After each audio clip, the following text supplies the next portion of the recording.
Hello. Hi guys, happy Sunday. How you doing? We are here for a laid back, relaxy chat. Um, Relax. Yeah. relax. Yeah, buddy. Everybody collectively take a deep breath Right. and relax. We're gonna And do breathe out. guided meditation today. No, I'm just kidding. How are you guys? Hi. Hello. Happy Labor Day weekend, my worker bee friends. Yes. Everybody I know just works their butts off. And I feel like, we should just celebrate the fact that we all work really hard by not working a lot tonight. Yeah. That's right. Less work, more fun. Yes. Yes. Work hard, play hard. I fall somewhere into that genre myself. But hey, we're all workers and we only get one 3-day weekend. So take it Yes. when you can. Yes. I see a rollicking discussion on cornbread has broken out in the chat, Yeah. and I'm here for it. Daniel sent me a picture of his cornbread, and it looks really nice. It looks really good. So, yeah, if you could send some of that through the phone or through the pewter, that'd be awesome. If you could fax that to 719. So, how the heck is everybody? How's your weekend treating you? Did anybody go anywhere and do anything fun? Are you on vacation? Are you home? We are home, as you can tell. And we've been out running around. We actually just got home about 30 minutes ago. And yeah, it's just nice. But we both were like, I'm not stressed to get home and do my routine because we're chatting. So, welcome to the Coleman Collective. I'm Sarah, the traveling button. This is my wonderful husband, David, and he is drunk Mantiques. And we do a live sale every Thursday night at 8 p.m. and every Sunday night at 8 p.m. And then we do a pop-up shop with me through the week. And that is what we do. So if you're new to this, welcome. I'm glad you're here with us. We're going to chat for about an hour, and then we're going to go into a reduced size version of the Coleman Collective. So we are going to just hang out and chat. And literally, we don't have to limit this to vintage. We can talk about cornbread recipes. We can talk about anything. We're literally just here to hang out with you guys and visit and relax. So if you guys have any burning questions, I definitely feel free to drop any questions in the chat that you might want us to answer. Put them in caps, and we'll highlight them on the screen, and we can chat. But yeah, I definitely feel like we've had another productive and exciting, fun, vintage-filled week. And I think David and I both have been in a place where it's been hard to find like the excitement behind the vintage sometimes. And I think that it's easy doing this resale thing to get like burnt out.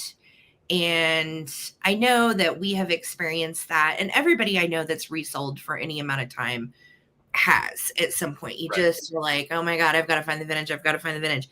And when it's a full-time job, it is pressure because you guys have amazing taste.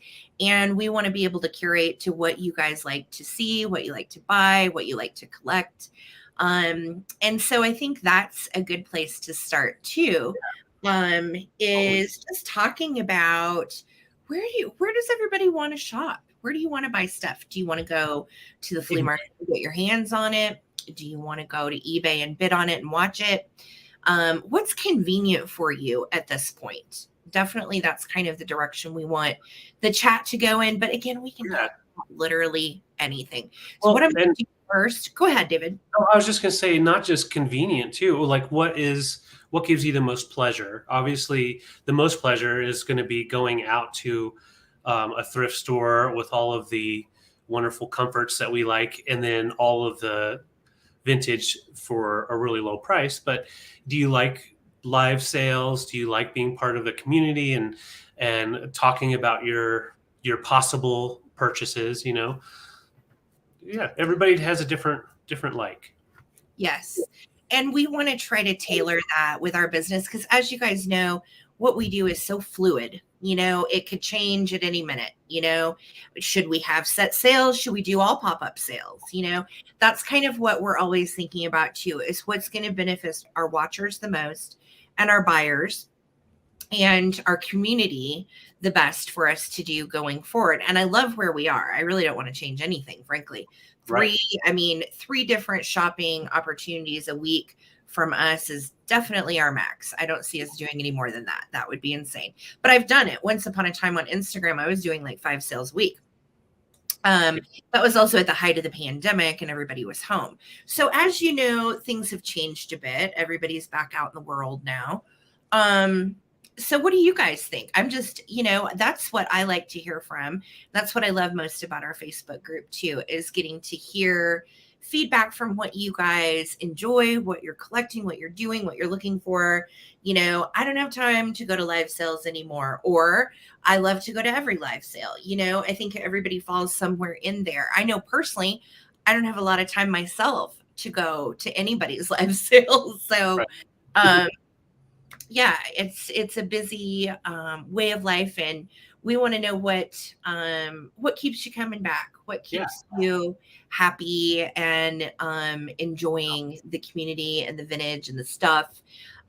Do you like the stuff we're bringing? Is anybody collecting different eras? Have your tastes changed? We just want to get a feel for what you guys think. So what I'm going to do first is acknowledge everybody up here in the chat, and then I'm going to come down and see what you guys have written. So what's up, Karen? It's wonderful to see you tonight. Hello, always supporting small business. And Jamie Grafton, howdy, hi. Mary, hello. I hope you're having a good weekend too. Yes, Daniel made flat cornbread and it looked really good. Hi, Daniel and Preston. It did look pretty nice. Yeah, it looked real good. Hi, Amy. How are you, honey? How's the Alabama weather? How is it? We've got like 4 people we know in Alabama, and everybody says it's really hot, really warm. Yeah. Hi, Shannon. Hello, hello.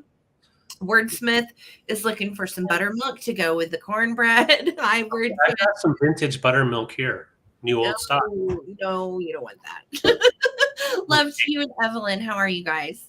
There's Lisa. Hi, Lisa. Good to see you tonight. When we do move into the sale portion of hanging out this evening, Lisa is going to be our bid ender. So thank you, Lisa. Thank you. All right, I'm going down. We've got Shanna in the house and Karen Chase. Hi, you guys. And Philomena is here. Robin, hello. We've got Trina and Wayne. Hi, you guys. Well, good. I am hoping we can all encourage each other and have some positive time together. Life is hard, and the recession and the prices that are out there literally on everything right now.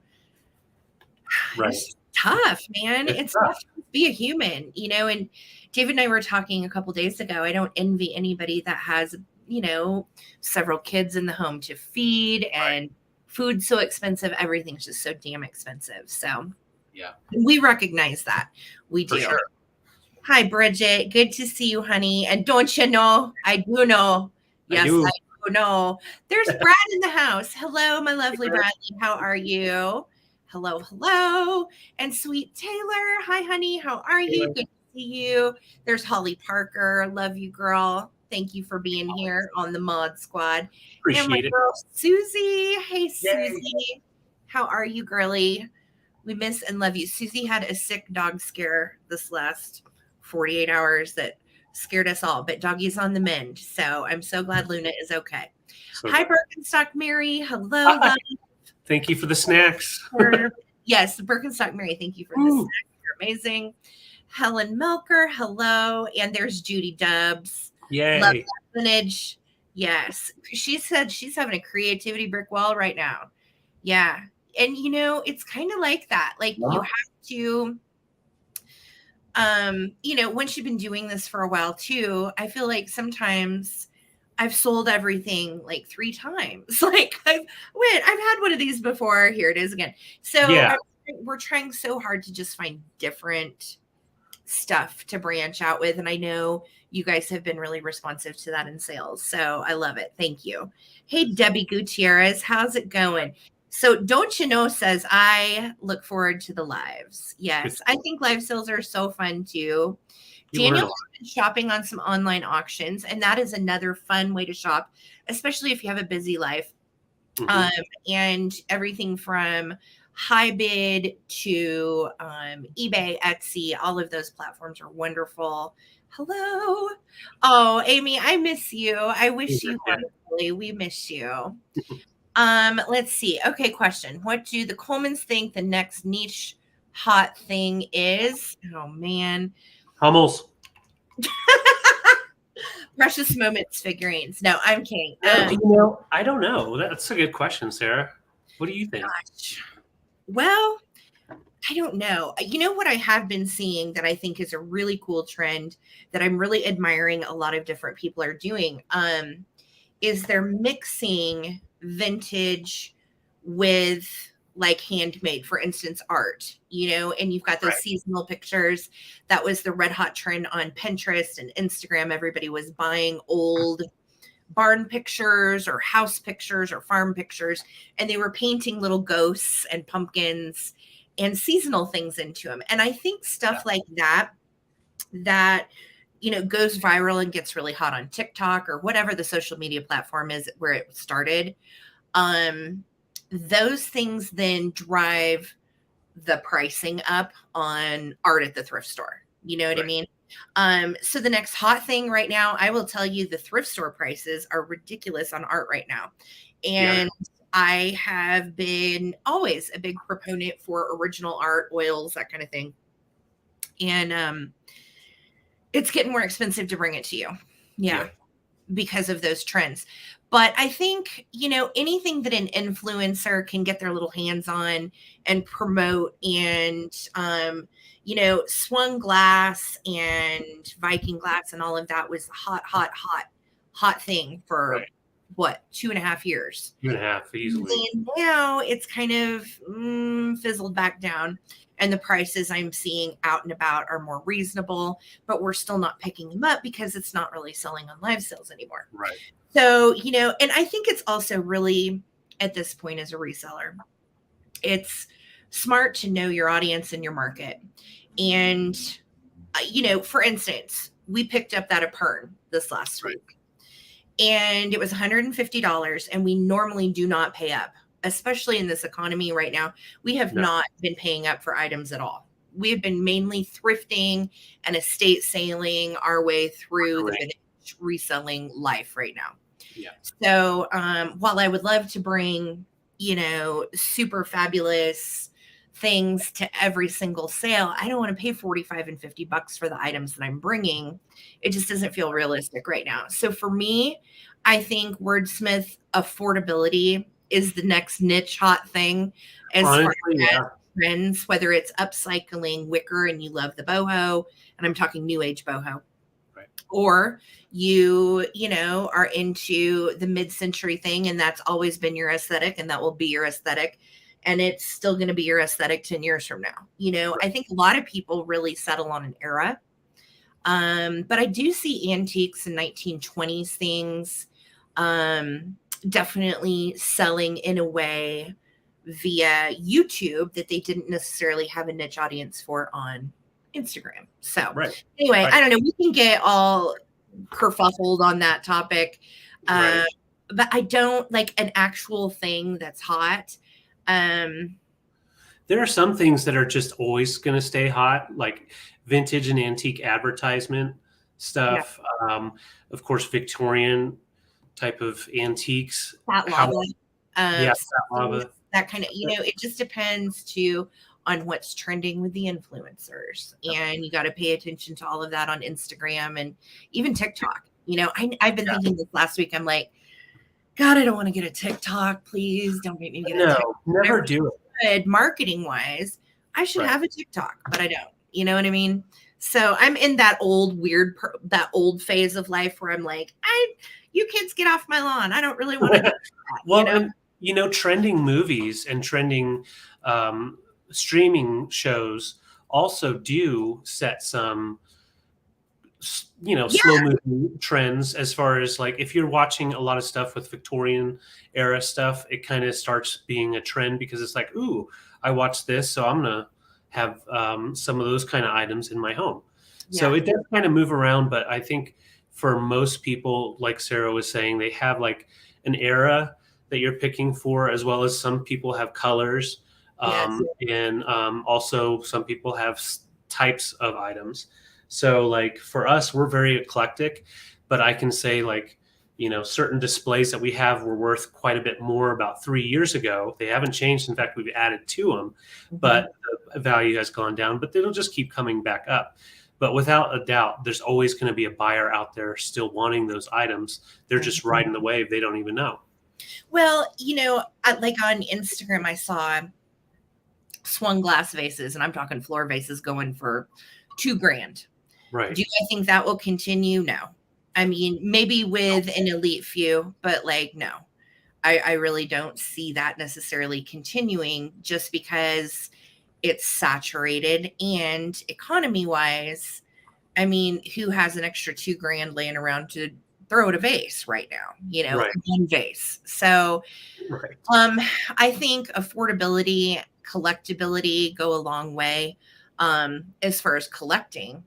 And I'm such an eclectic collector myself. It's really Mhm. hard to say I like everything. You know what Honest, I mean? So yeah. like, And honestly, it really does play into the equation of what we pick as far as how much it's priced and also knowing how much we can get out of it. Because if we're going to go pick, let's say we pick a bunch of items at $7 each, and half of them sell at $10, we're working really hard for $3 on each item.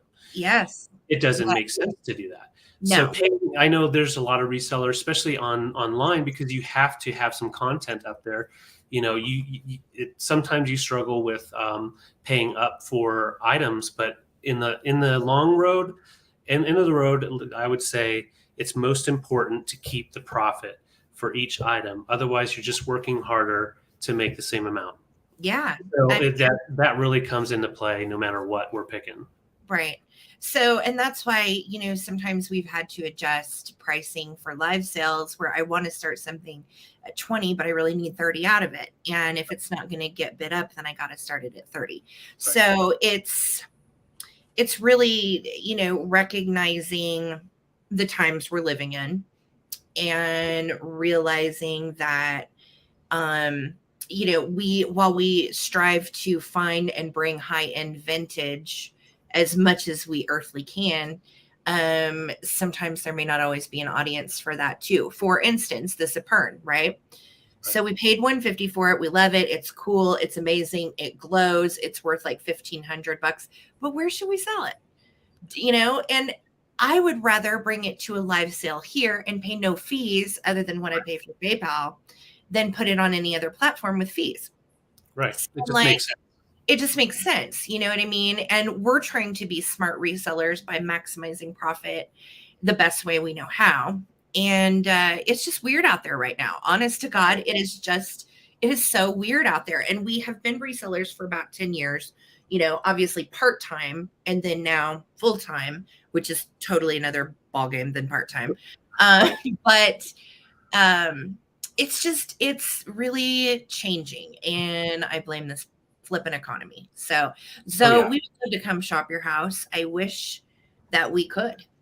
Yeah, we do private picks. So if you are I do. travel, we'll come see you and buy all your things. Don't tempt us. Yeah. We would. We sure would. Hi, Irish girl. Hi, guys. Hey, George Iris. adopted a puppy from Alabama. Oh, Oh, cool. congratulations, George. Hi, Karen Lord. Yay. Hi, Belgianite. Hi, friends. Hello, hello. Peeps. Um, let's see. Love when you bring these funny gentlemen. Can't remember their names. That would be Daniel Daniel and Preston. and Preston. Yeah. Yes. Well, not to worry because they are going to hang out with us on Thursday night. And to be able to have them and Susie hang out with us, we had to start early to accommodate everybody's schedules. So we will see you at 6 p.m. Thursday night on my channel. And that Yes. brings us to another topic we want to talk Yes, about. please. But let me get down here into the chat. Okay. Oh, George, yes. What kind? Prices are insane, Judy. I know. Yeah. Ooh, country fried steak, loaded mashed potatoes. Oh, We're all over the place. We're all over. I love country fried steak.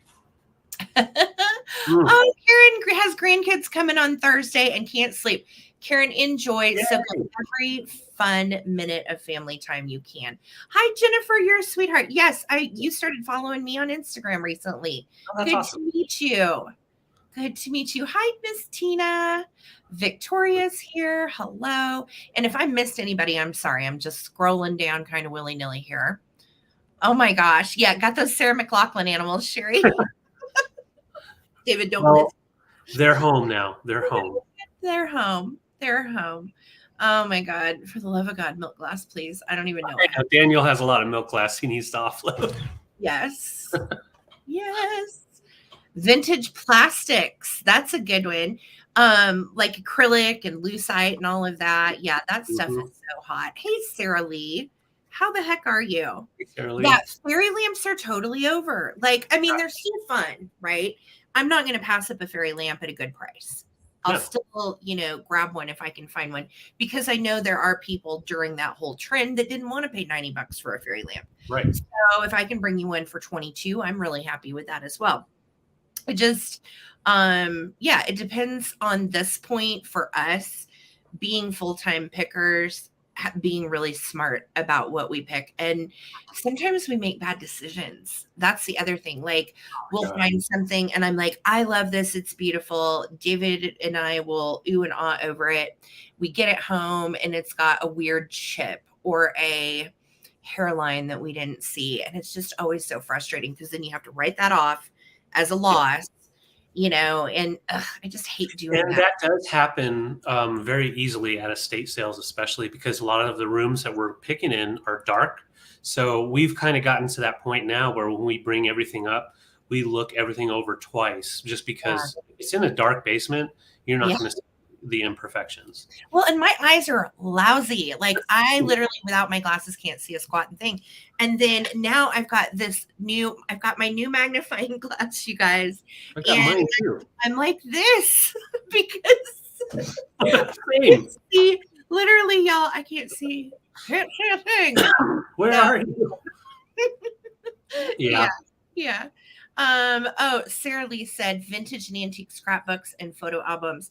Sarah Lee, anytime I'm able to pick up that kind of like personalized nostalgia, I'm here for it. I love that. Yep. Rely on eBay. Yep. I know. No brick and mortars have survived because it's taken over. I know it is. It definitely has. And that's just kind of the nature of things too. I mean, you used to be able to really find deals at a flea market because people didn't know what they have. Well, now everybody knows what they have. Literally everybody, and everybody prices everything with Google Lens, which is just not smart. All over the place, right? It's all over the place. You really have to look at sold prices to see what things are going for in real time, because asking prices are, all over the places.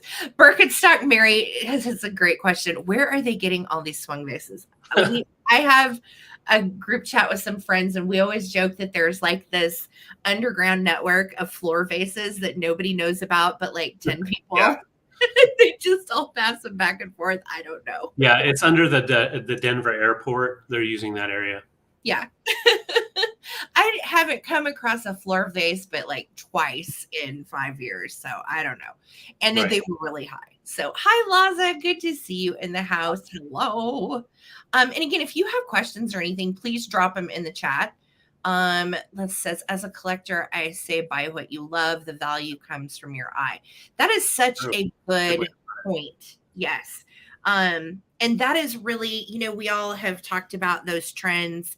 And I think what the young folks are calling it now is dopamine decorating, where you decorate based on the things that make you happy, whether it's Funko Pops, whether it's Star Wars posters, whether it's original oils, or Karen Williams with all the EAPG clear glass you'd ever want to find. That's gorgeous. Everybody has their own style and what they're drawn to in vintage based on what your family had, what your eye is gone, Yeah, nostalgia really has a lot to play in it, for sure. For me, it's color. A lot of time, it won't even matter. Like, it'll be a hobbyist piece, and I'll grab it because the color scheme is beautiful, and it's not worth anything because it's a hobbyist piece other than the aesthetic that it brings, which is worth something to me. So, yeah, it just depends too on what kind of collector you are. Yes, I know, Mary. That's exactly right. I don't know, but it is amazing. Sherry says they're melting them down and then making big ones. They're doing it. Oh my God. Oh, Wordsmith says, I feel like a high dollar finds. I have a signed Andrew Wyeth on the wall behind me. I just sold that book recently, Wordsmith, to Karen. She bought my Andrew Wyeth book to decide who to trust it with. And I think that's kind of what's hard, because we can find like our $20 to $50 items all day long. But then these high dollar items, like, yeah, it's tough. And I feel like eBay, you know, for the size of reseller that I am, eBay is clearly going to be the most eyes. And I put that question out there in a post on my Instagram and on my Facebook and here on YouTube in the community tab. Mm-hmm. And the majority of you guys have said, put it on eBay. That's where you're probably going to find the person that wants it the most. But the other part of me is like, but I want to bring it to a live sale for you guys. I know. So, I mean, it's one of those things too, where we will accept offers if anybody's interested. We probably will put a $500 reserve on that thing. I don't know. Don't know yet. I don't even know. I don't know. Yeah. But you need a day of just thinking about that and plotting it out. So Skipper's awesome, Heidi. He is all the way back to his good self. Yeah. He gained his weight back, and he loves to just hang out on the couch again. So he's happy. Tato's is right here next to me. She's doing well. She's getting her weight up, and Peaches, she's just Peaches. So she's doing great. I feel you here, Helen. I know. I love some good vintage Santas and owl fairy lamps, 1,000%. Absolutely. Yeah. Yes. But to be on the other hand, some antiques broken make a good profit. Absolutely. And I think that's why too, for us, we had always kind of wanted to do the live sale thing that we have started doing with the pop-ups, but we just didn't know how to go about it. And as you've seen, if you have gone to any of our shop with me's, it can be a little chaotic, but then there's also like this fun moment of like, oh, so-and-so likes this, and I would have never picked that, you know, or thought to look at it. And it's really broadened my eyes. It's opened my eyes more to what you guys are interested in as well. Yeah. George, Antique Nomad. Yes. George is wonderful and very intelligent, very smart. He knows something about everything in the vintage realm. So I agree with Les. I highly recommend Wordsmith. If you're wondering appraisal wise, you might, if you are somewhere close to where George is going to be at some point, seek George out. He's a wonderful guy and he's very knowledgeable. I have a whole garage of bad decisions. I've been banned from buying anything else until I sell what I have. All right, let's talk about that. Let's talk about the bad decisions, right? God, I get it, you guys. We do it too. And, you know, for me, the bad decision is it's a cookie jar. They've taped the head on. I was in a hurry at checkout and didn't check to see if there were chips or what have you. And then, damn it, we get it home and it's broken on the inside. And then I feel resentful at the thrift store and it's a whole thing. So, yeah, it's frustrating and that's a loss. But I think on that death pile, what a lot of us call is the death pile, right? And we all get it. Mm-hmm. Do a clearance sale. That has helped us over the years. Oh my heck, so much. Whether you do it on Whatnot or Instagram or over here, wherever you want to offload some clearance, because let's face it, the worst thing as a reseller is having that set amount of inventory that just sits there. And then you realize like, man, I've got probably like $200 worth of money in that stuff. So you have to stop thinking, and this is what I've noticed with a lot of other resellers I've known. You have to stop thinking in terms of, well, I could get $50 for this. Right. You could, but will you? And what's it worth to you to get it out of your garage? And so when you start putting those really practical, logical wheels in motion, then I'm like, I've had this for 6 months. It's been long paid for. Let's get it out of here. Right. So a clearance sale for David and I has been a lifesaver so much, Yeah, and a good way also is bundling. Like if you're trying to clear it out, Sarah is like the queen of bundles. So like she'll find 3 different things that are just not good enough on their own, but you put them all together and you've got a nice little bundle, and then you can sell it and that person will do what they want with it. Right. So kind of passing it down. Yeah. Yeah. But man, that death pile is a booger. And I just hate looking at stuff that's just sitting there collecting dust that I've spent money on that I know I need to get out the door. And, for us, obviously this is a business and we try to curate as best we can, but we also need a certain amount of inventory to be able to do what we do on a weekly basis. Right. So I think for us, it's almost worth it to get it out of my garage. And I'm okay with an item that might have gone on eBay. If I spent the time to list it, it might have gone for my asking amount, but it also might sit there and relist and relist and relist. Right. And is it really worth to me to just get it out of the damn garage? A lot. Yeah. I've asked people before and been like, do you want to shop my clearance? Because this is overwhelming. Right. Truly. And to me, sometimes it's just worth it to get it gone.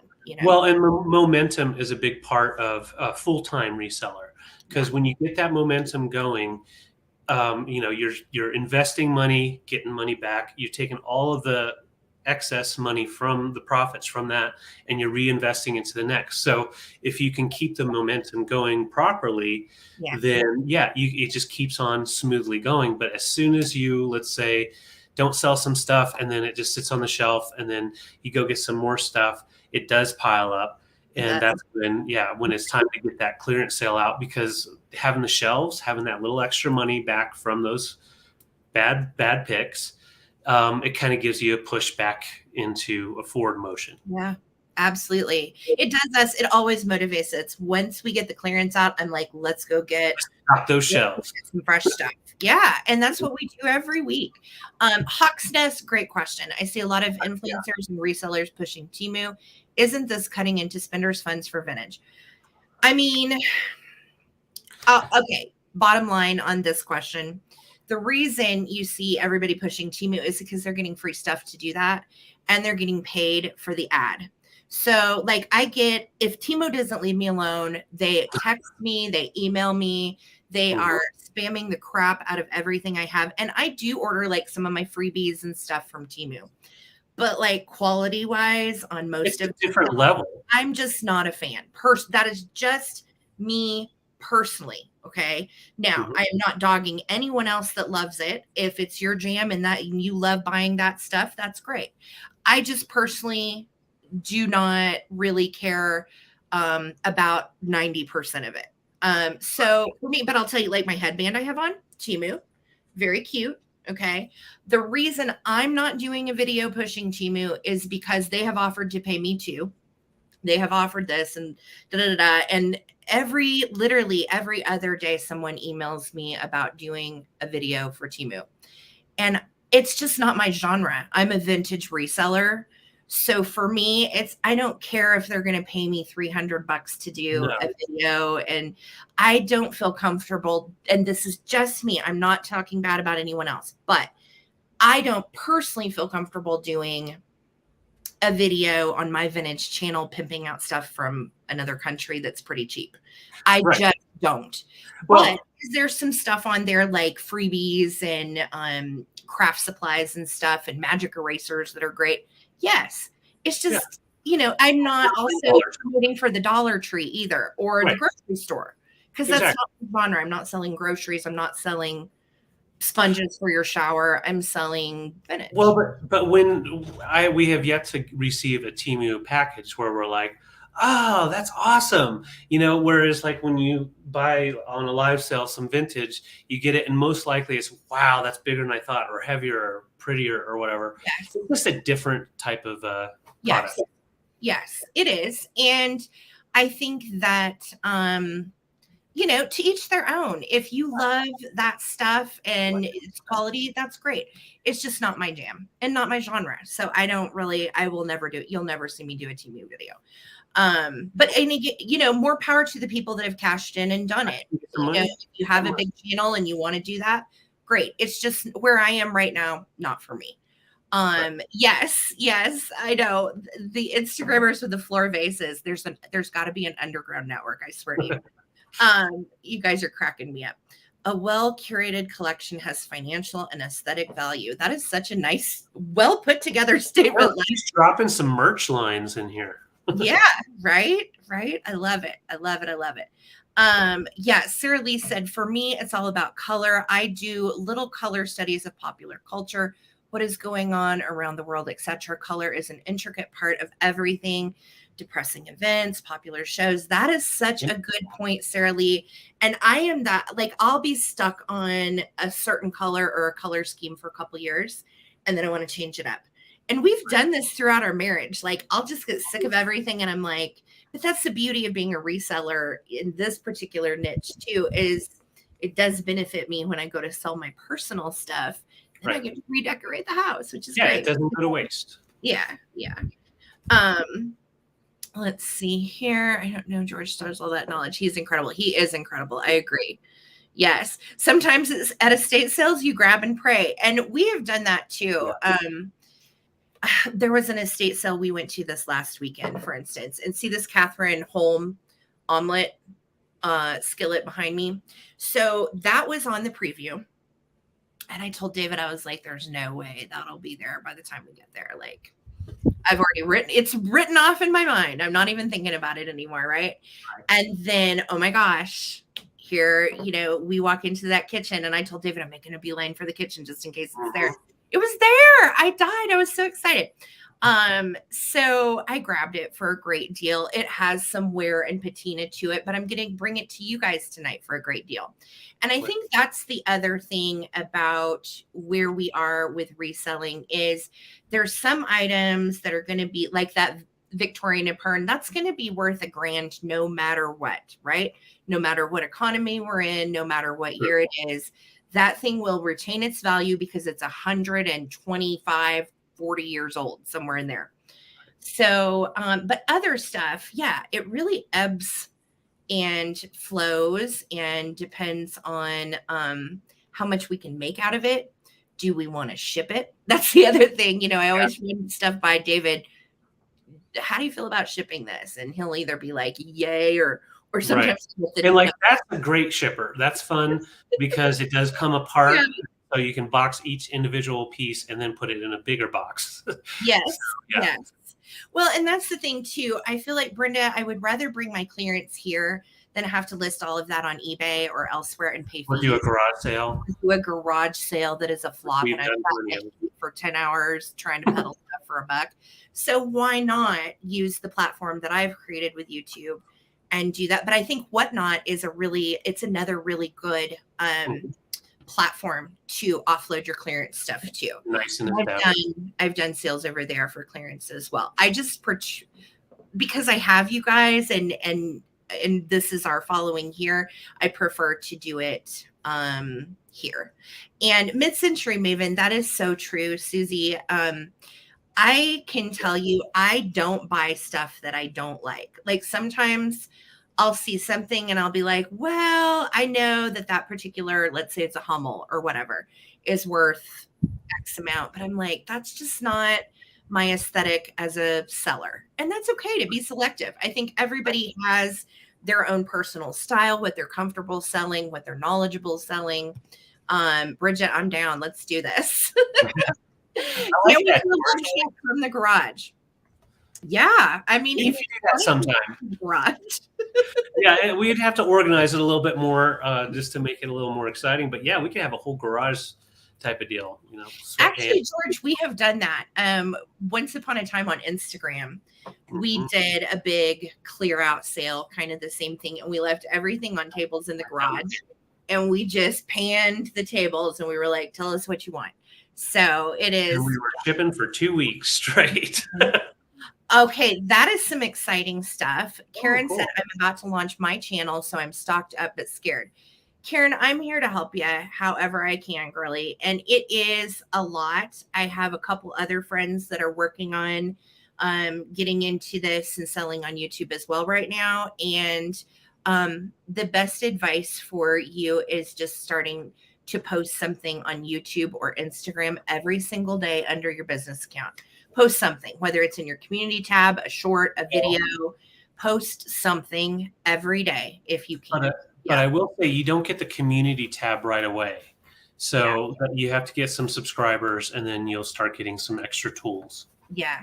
No, Phil, I love that. Need to assess the true cost of retaining the mistakes versus getting them off the shelves. Yeah. And time is money too. So do I want to spend the time listing, or taking photos? Back in the old days, we used to take photos and list stuff statically on Instagram. I don't really want to do that necessarily. I feel like being live with our audience is the best use of our time and money. Yeah. So yes, that seems to be the consensus, Daniel, but there are also some things that are okay. Like I love their stickers, all of our free stickers that we give you guys are from Temu. So I'm not dogging on Temu. It's just not my cup of tea. Right. Yeah. I've heard the same thing, Dusty. I have. Yeah. You just have to be careful. Yes, 1,000%, because that is also true. And the same with a lot of those companies. If you're getting it for that cheap, I mean, common sense says there's a reason why, right? Yeah. Yeah. No. Some little kids were making your stickers or something. Yeah. Who knows? Right. Yeah. Yeah. You don't. So I agree, Shabby. I agree. But again, I'm not trying to, upset or dog anybody that is making their money by doing Temu videos and promoting for them, because that's how they're making money. But it's not like they're just necessarily really in love with Temu. They're not big fans. No. Yeah. Yeah. Yeah. It's all about the money, baby. Yes. Let's see. Brought to you by Coca-Cola. I love your shop along. One day I hoped to see some chimneys for my oil lamps that's hanging on the wall. That's cool, Jimmy. Yeah. If you have like an approximate size that you're looking for, we do find those at the thrifts quite often. Yeah, shoot us a picture and measurements through our email. Yeah. And we can always be on the lookout for stuff for you guys as well, because there are certain things like finding a missing part to something. That's one of my favorite things to do. So I always pick with a little list of things that I need to find. Mm-hmm. I'm sorry, you guys. I'm like crazy behind in the chat, but I kind of like going slow so I can actually see what everybody said. Right. Okay. Coleman's in the room. Any thoughts on the next nostalgia item for Gen Z buyers? Oh, I definitely think like a lot of the Marvel stuff, because that stuff has been so hot in the last 20 years between the movies and everything. I think a lot of that stuff will be popular. I think old video game stuff, like I've just even seen with our Gen X stuff, like Nintendos and all of that, the old technology that still works. I think that stuff is going to be crazy hot, wordsmith. Yeah. Yep. You're totally right. That, like, when we had children, it was SpongeBob and Polly Pockets and that kind of thing. I feel like that same generation is going to come back and be like, I want the Polly Pocket I had when I was 5, So just like the rest of us have, so it'll be interesting for the rest of us to try to stay up on all that stuff that we didn't grow up on. But hey, Right. Yeah. Coleman's, if you want to give me free stuff, I'll do imaginary videos. Okay. You're so funny. Oh my gosh. Yeah, I feel you, Helen. I know I'm with you. Are you planning to do more whatnot sales? I watched some resellers and they seem to get predator prices for the vintage. Yeah, it definitely depends too on your following over on whatnot. if you established yourself as, selling all your glass pieces for $1, absolutely you're going to get, with starting price for $1, you're going to get people coming to your sales over there.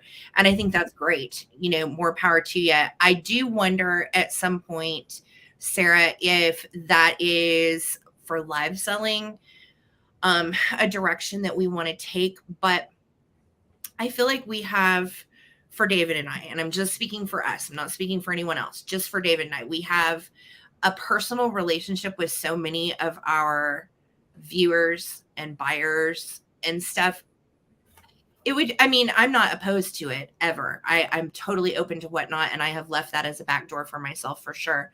But I don't know. I just feel like I'd rather bring it here first.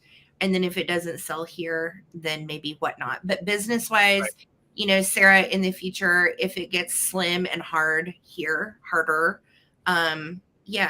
that's definitely something I'm always. I definitely see that. Yeah, that possibly popping in. Yeah. No, Philomena, we are not going this year. We aren't. I know. But I got to meet so many wonderful people last year that came and lined up to shake our hands. And I was so honored in just getting to visit with all of you guys that came last year.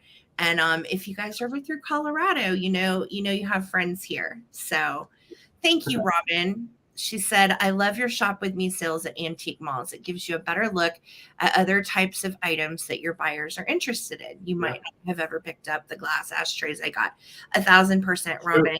True. So true. Yeah. Yeah. I think you know what your customers like. I know you buy orange glass knowing I'm going to buy it. I will say, Karen, anytime we find something that's really cool and it happens to be orange, I'm like, Karen may want this. I don't know. And that started organically. We both love orange vintage. So yeah, when you find it, you got to buy it.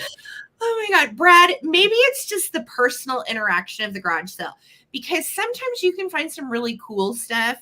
But if it's somebody that's like, hi, what are you doing? Mm-hmm. Hey, I like your shoes. Like, I'm not there. Like, I don't want to talk. I'm usually there with no makeup on. I'm there for vintage. And I just want to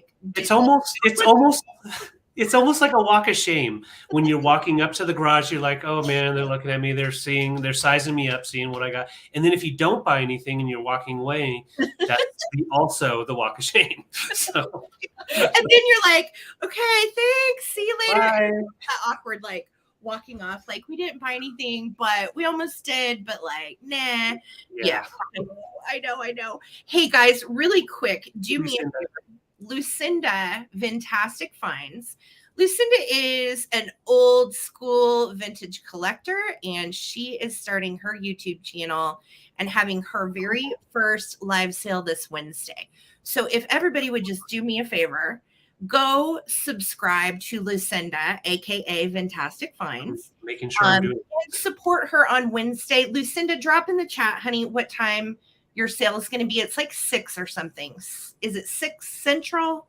I can't remember, but we will be there to try to support Lucinda. We have a busy day that day, but guys, give her a subscription, show some love, because there is enough room for everybody here. And we're really excited for you, and we wish you the best in your first live sale, Lucinda.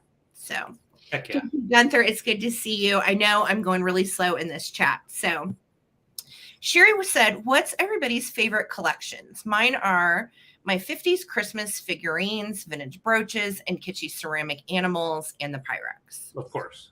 Heck yeah. I'm here for kitschy ceramic animals, usually all day long. My favorite collections are some of our mid-century art. I really like weird mid-century faces for whatever reason, like the really angular looking stuff like Modigliani's. I love my Keens. I have several Keens. Any of that kitschy big eye stuff I'm into. You know that little dachshund picture we sold this last week? I'm still kicking myself. I'm like, we should have never sold that. It's still, I can unpack it. No, I feel that. And yeah, for me, it's usually like folk art, Native American art, and just oddities and weird things, all of that kind of stuff mixed together. Yeah. Mine are 50s Christmas figurines. Now, I will say Some of my Holt Howard Christmas stuff is amongst my favorite. My Pixie and Deer collection for Christmas is probably my favorite. My rubber faced sads, I collect the big rubber faced animals, and I specifically love the sad ones. Any of my mid-century glass too, that is Eric Hogland. I am nuts for Blinko, that kind of thing. So Yeah. yeah, that's kind of our stuff. Some of their first clearance sales are in the garage. You know what? Yes, Daniel, I told Daniel because he's also, he and Preston are getting ready to launch their own sale. And we have been talking about it.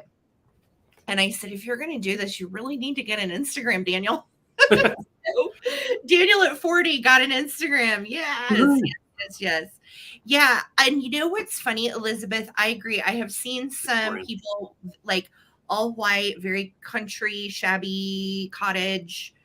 And I really respect that aesthetic. It's not my thing, but I think honestly, I have an appreciation, and I know a lot of you guys can relate to this. I have an appreciation for so many different decor styles that I try to think that about that when I'm picking too, is, maybe this isn't something that I necessarily would decorate because it's all white. My house is like a color explosion. But I can appreciate a minimalistic white, decor scheme. It's peaceful. It's beautiful. If I had 1,000 houses to decorate, heck yeah. Right. Yep. Oh, that's let's see here. Holly said her first live sale was with us on IG. Yeah. With us. Oh, that's so cool, Holly. Thank you. Thank you. Oh, that's cool. I love that. And that is how we got our start. I know most of you guys probably know, but we started on Instagram, and I ran a network of sellers for about 8 years. It was called ISN, and it was a free network that I did. And we had about 600 sellers by the time that we decided it had gotten so big, it was almost more than we could manage. So it was wonderful while it lasted. And we were so grateful, especially as part-timers, to be able to sell over there and list over there and feel like we had community over there. And it was really great. So that was how we got our start. And then my very first anything I ever did on YouTube was with Amy's Rock and Pop Shop. And she and I had a show called Wicked Good Vintage. Yep. And that's how we started over here. Yeah. Yep. Isn't that crazy? Is Bucky in the house? Let me see if I can find him. God, I really don't know. I haven't seen him. He may be in the chocolate. Oh, he's on the floor. He's eating the cord to the computer. Hang on. Okay. Don't let him get shocked. Hi, baby. Here I am. How you doing, Bucky? I'm Bucky Rabbit. How you doing? I'm great. Is it Easter yet? Not yet. We're getting closer, though. It's Labor Day weekend. That's not close enough. So you don't have to work this weekend? No working for Bucky. I'm not laboring. No laboring. No labor. No.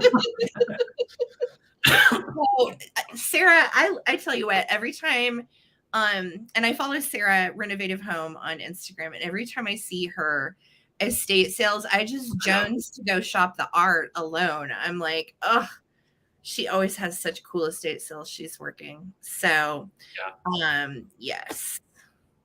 Let's see. I love estate sales. Did you join VAMP? Honestly, I don't know enough even about it. But no, I don't think that is probably going to be a platform with the amount of inventory and everything that we keep. I don't think that's a platform I'll probably ever utilize, but more power to everyone that is. And I wish everybody the absolute best. Yeah. Yeah, it sounds fun. Lucinda dropped her time in from 3:30 to 5 p.m. on Wednesday. Is that Lucinda, is that Eastern time? FYI, usually on the schedules, Lucinda, we do everything in Eastern. So let us know time-wise. and go over to Lucinda's and set an alarm so that way you can go over there. Yes. Renovative home. We have a little house in Matthews, Virginia too. Where are you? Oh, cool. You are so lovely to share that. I'll give you my firstborn. Not. That's okay. We're not looking to adopt right now, but No. yeah, we'll come. We can't feed any more mouths. Oh my God. Mine currently is Amberina glass. Oh, I love Amberina, Melissa. Anything that glows in that really pretty orange, I just love. Vintage textiles, especially Marimekko textiles. I agree. Those styles I rarely ever find at the thrift store because they're so popular. And if you do find Marimekko, snag it. Absolutely snag it. Local radio station swag may become hot since streaming is killing local radio memories. Yeah. I remember video killed the radio star. Yep. Yeah. Oh, I only buy stuff from Coleman live sales, even though I watch recordings of sales from other sellers. Support the Colemans because they seem like friends to me. Oh, thanks, Sherry. Honest to God, that really that means a lot. Thank you so much for that, Sherry. Yeah, it really does. Yeah. We are just kind of big vintage dorks that have really enjoyed getting to know all of you here. And I remember when I first came to YouTube, I was like, these people, I don't know. I feel like they're going to eat me alive. They may be a little aggressive, you know, emails from people that were like, you know, like, but honest to goodness, once I got over here and just found my place and got comfortable, we have so enjoyed getting to know so many of you. I have friends from this whole experience. Yeah, it's just really wonderful. So yeah, it is. Hey, Mary's in Norfolk. I didn't know that. That's awesome. I actually was stationed outside of Norfolk at Fort Lee, Virginia. Yeah, absolutely. Multicolored stuff. I know everything. Awesome. Snowbird says, I collect biscuit jars, candle holders, especially brass and vases. Very Love cool. Brass. Yeah. Anything like old brass is very collectible. Yes. And Jane, aka hostess, to get discounts for 6 years. Good way to do it. I'm reading all your comments, guys. I'm a little behind. I'm sorry. Oh my gosh. It says, I love my pom-pom silver Christmas tree. I paid $3 for my 4.5-foot tree and $5 for my 8.5-foot tree. My other 4-foot was just given to me. Oh my gosh. Wow, that's awesome. That is so awesome. So awesome. Okay, Lucinda said those were Pacific times. So that would be 7:00 Eastern on Wednesday, right? God, I think so. I'd have to go back and see the times. So Eastern, there she goes. Eastern is 6:30 to 8. 6:30 to 8. Okay, you got it. And that'll be on Wednesday. All right, guys. So definitely show some love and follow Lucinda. Yes. Thank you. I mean, we try within reason. We do have private lives and, you know, a bunch of crazy, complicated life crap that nobody talks about. But don't we all? I think that's nice is we can come together, you know, and just giggle and be silly and enjoy vintage, talk about vintage, you know. Put life on a shelf for a minute and just have some fun. Absolutely. Absolutely. And we're just big dorks. Like, this is who we really are. Yeah. If you've met us in real life, you know that we're just giggly, nerdy dorks. So, you know, I will tell you, Melissa, it's not like David just came out of the box this way. Okay. No. I used to hate thrifting. I hated it. I was like, babe, can we go? Can we go? Yeah. He hated the thrift store. And now he goes on his own. You know what I mean? Right. So keep chipping away, Melissa, because once he finds that one thing that he likes and he thrifted it and it's worth like $400 and he got it for $8, it'll change you. Once he feels the rush. Yeah. Oh, you guys are so sweet. Thank you. Yes, thumbs up if you would on this stream. And if you would please subscribe to myself. I'm the traveling button. And please subscribe to Junk Drunk Mantiques. Show some love there. Heidi says she's on the hunt for penny dolls and paper dolls. We are usually on the hunt for those. Yeah, those are two things I picked up often, for sure. For sure. Oh, that's so sweet. That's awesome. You guys are so kind. Thank you. Thank you. Thank you. Thank you. That's so sweet. This is true.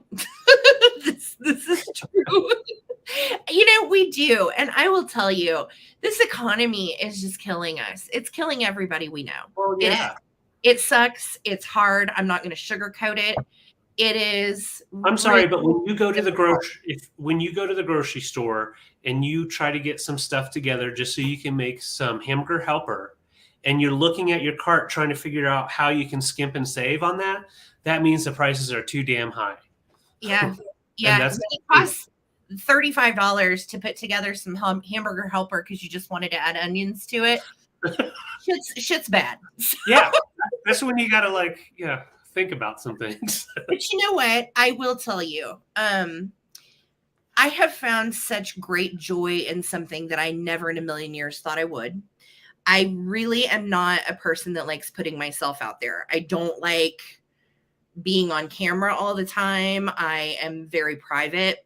I'm not one that's like, here's my face again. Like, that's just, right. I'm not that girl. And I think that having to put myself out here in such a way, right, to sell vintage, but then also letting you guys know kind of what a big dork I am, has been weirdly helpful in a self-acceptance kind of way for myself that I never really knew I needed, wanted, or otherwise, because you don't usually sit in front of a mirror and look at yourself for 3 hours at a time and hold up vintage.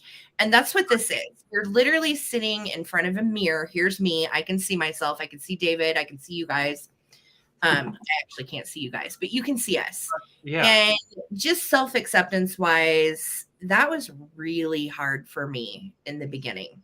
And it's still I have days I'm like, God, I just don't feel like going on camera, and you can ask any of my friends, like, I am an extroverted introvert. So and David especially is, so it has its days where some days this is easier than others. And on a sale, if I'm having an introverted type of day, it's going to probably come off on the camera a little bit, but I'm just not going to fake it. It's just, but what's funny is even if we're having a bad day, once we start on a live or, whatever, it just instantly, it kind of pops us out of it because we're hanging out with our friends.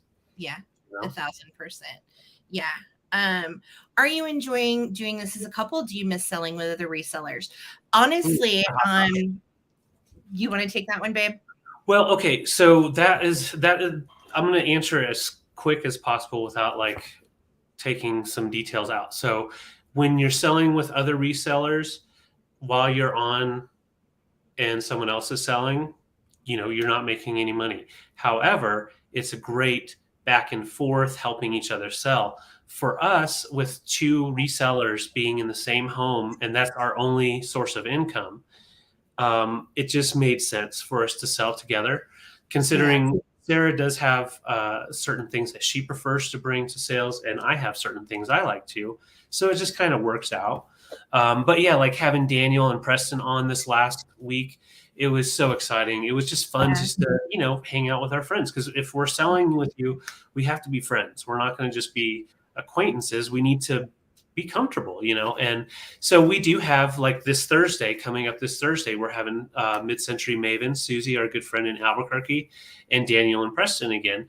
And it's nice because we're helping other sellers, but also we're going to make a little bit longer of a show that way Thursday night and get to hang out with everybody. So absolutely. Yeah. I really enjoy only being accountable to David. And I know that sounds crazy, but I put so much pressure on myself with what I do. I really struggled pretty badly after our dog died with depression. Mm-hmm. And I know I had shared that with some of you. And I was having a hard time just showing up to do sales.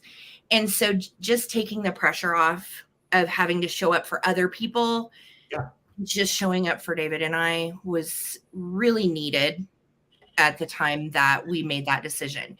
However, I also am a social nerd and a butterfly, and I absolutely love selling with people that I love. And so that's what we're going to do. You know, we're going to continue to sell with people that we enjoy, that are our friends, that we adore.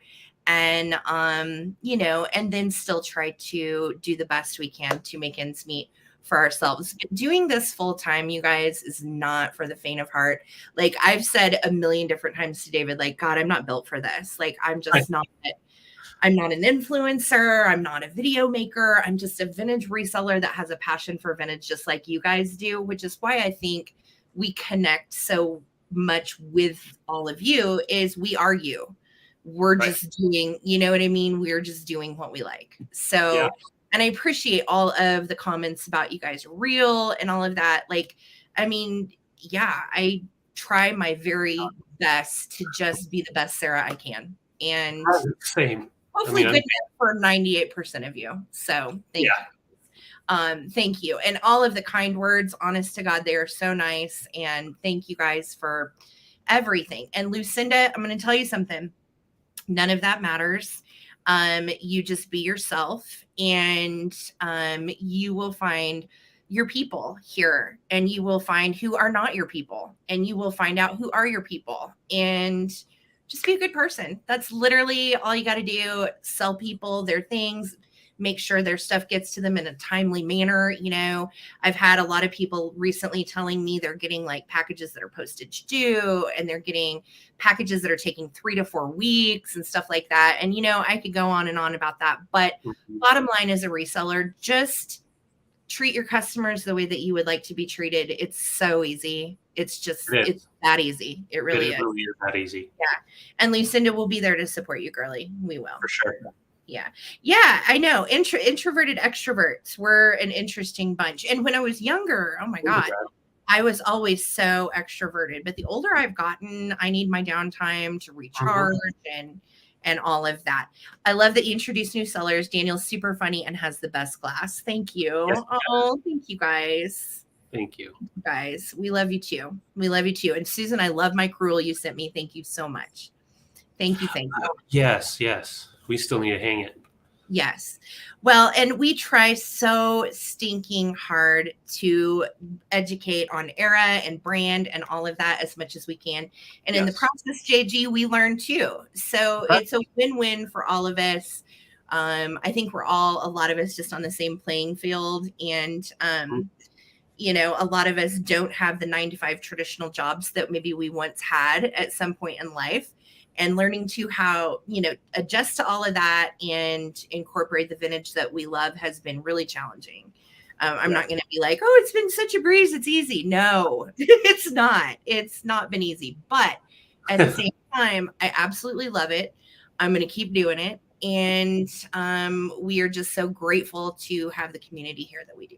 So thank you guys. We are humbled truly by your kindness and your love and your encouragement and your positive vibes. So Venti G, yes, let's talk about it. So Sweet Rosebud, our sweet friend, has sent Venti to travel and have shenanigans with all of you while you're out shopping and thrifting for vintage. We want you to take pictures of Venti, and he is going to get sent off this week.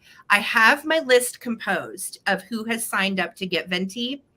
So if you have not joined our Facebook group, the link is in the description of this video. Go over to Facebook, and we have an entire thread about Venti G.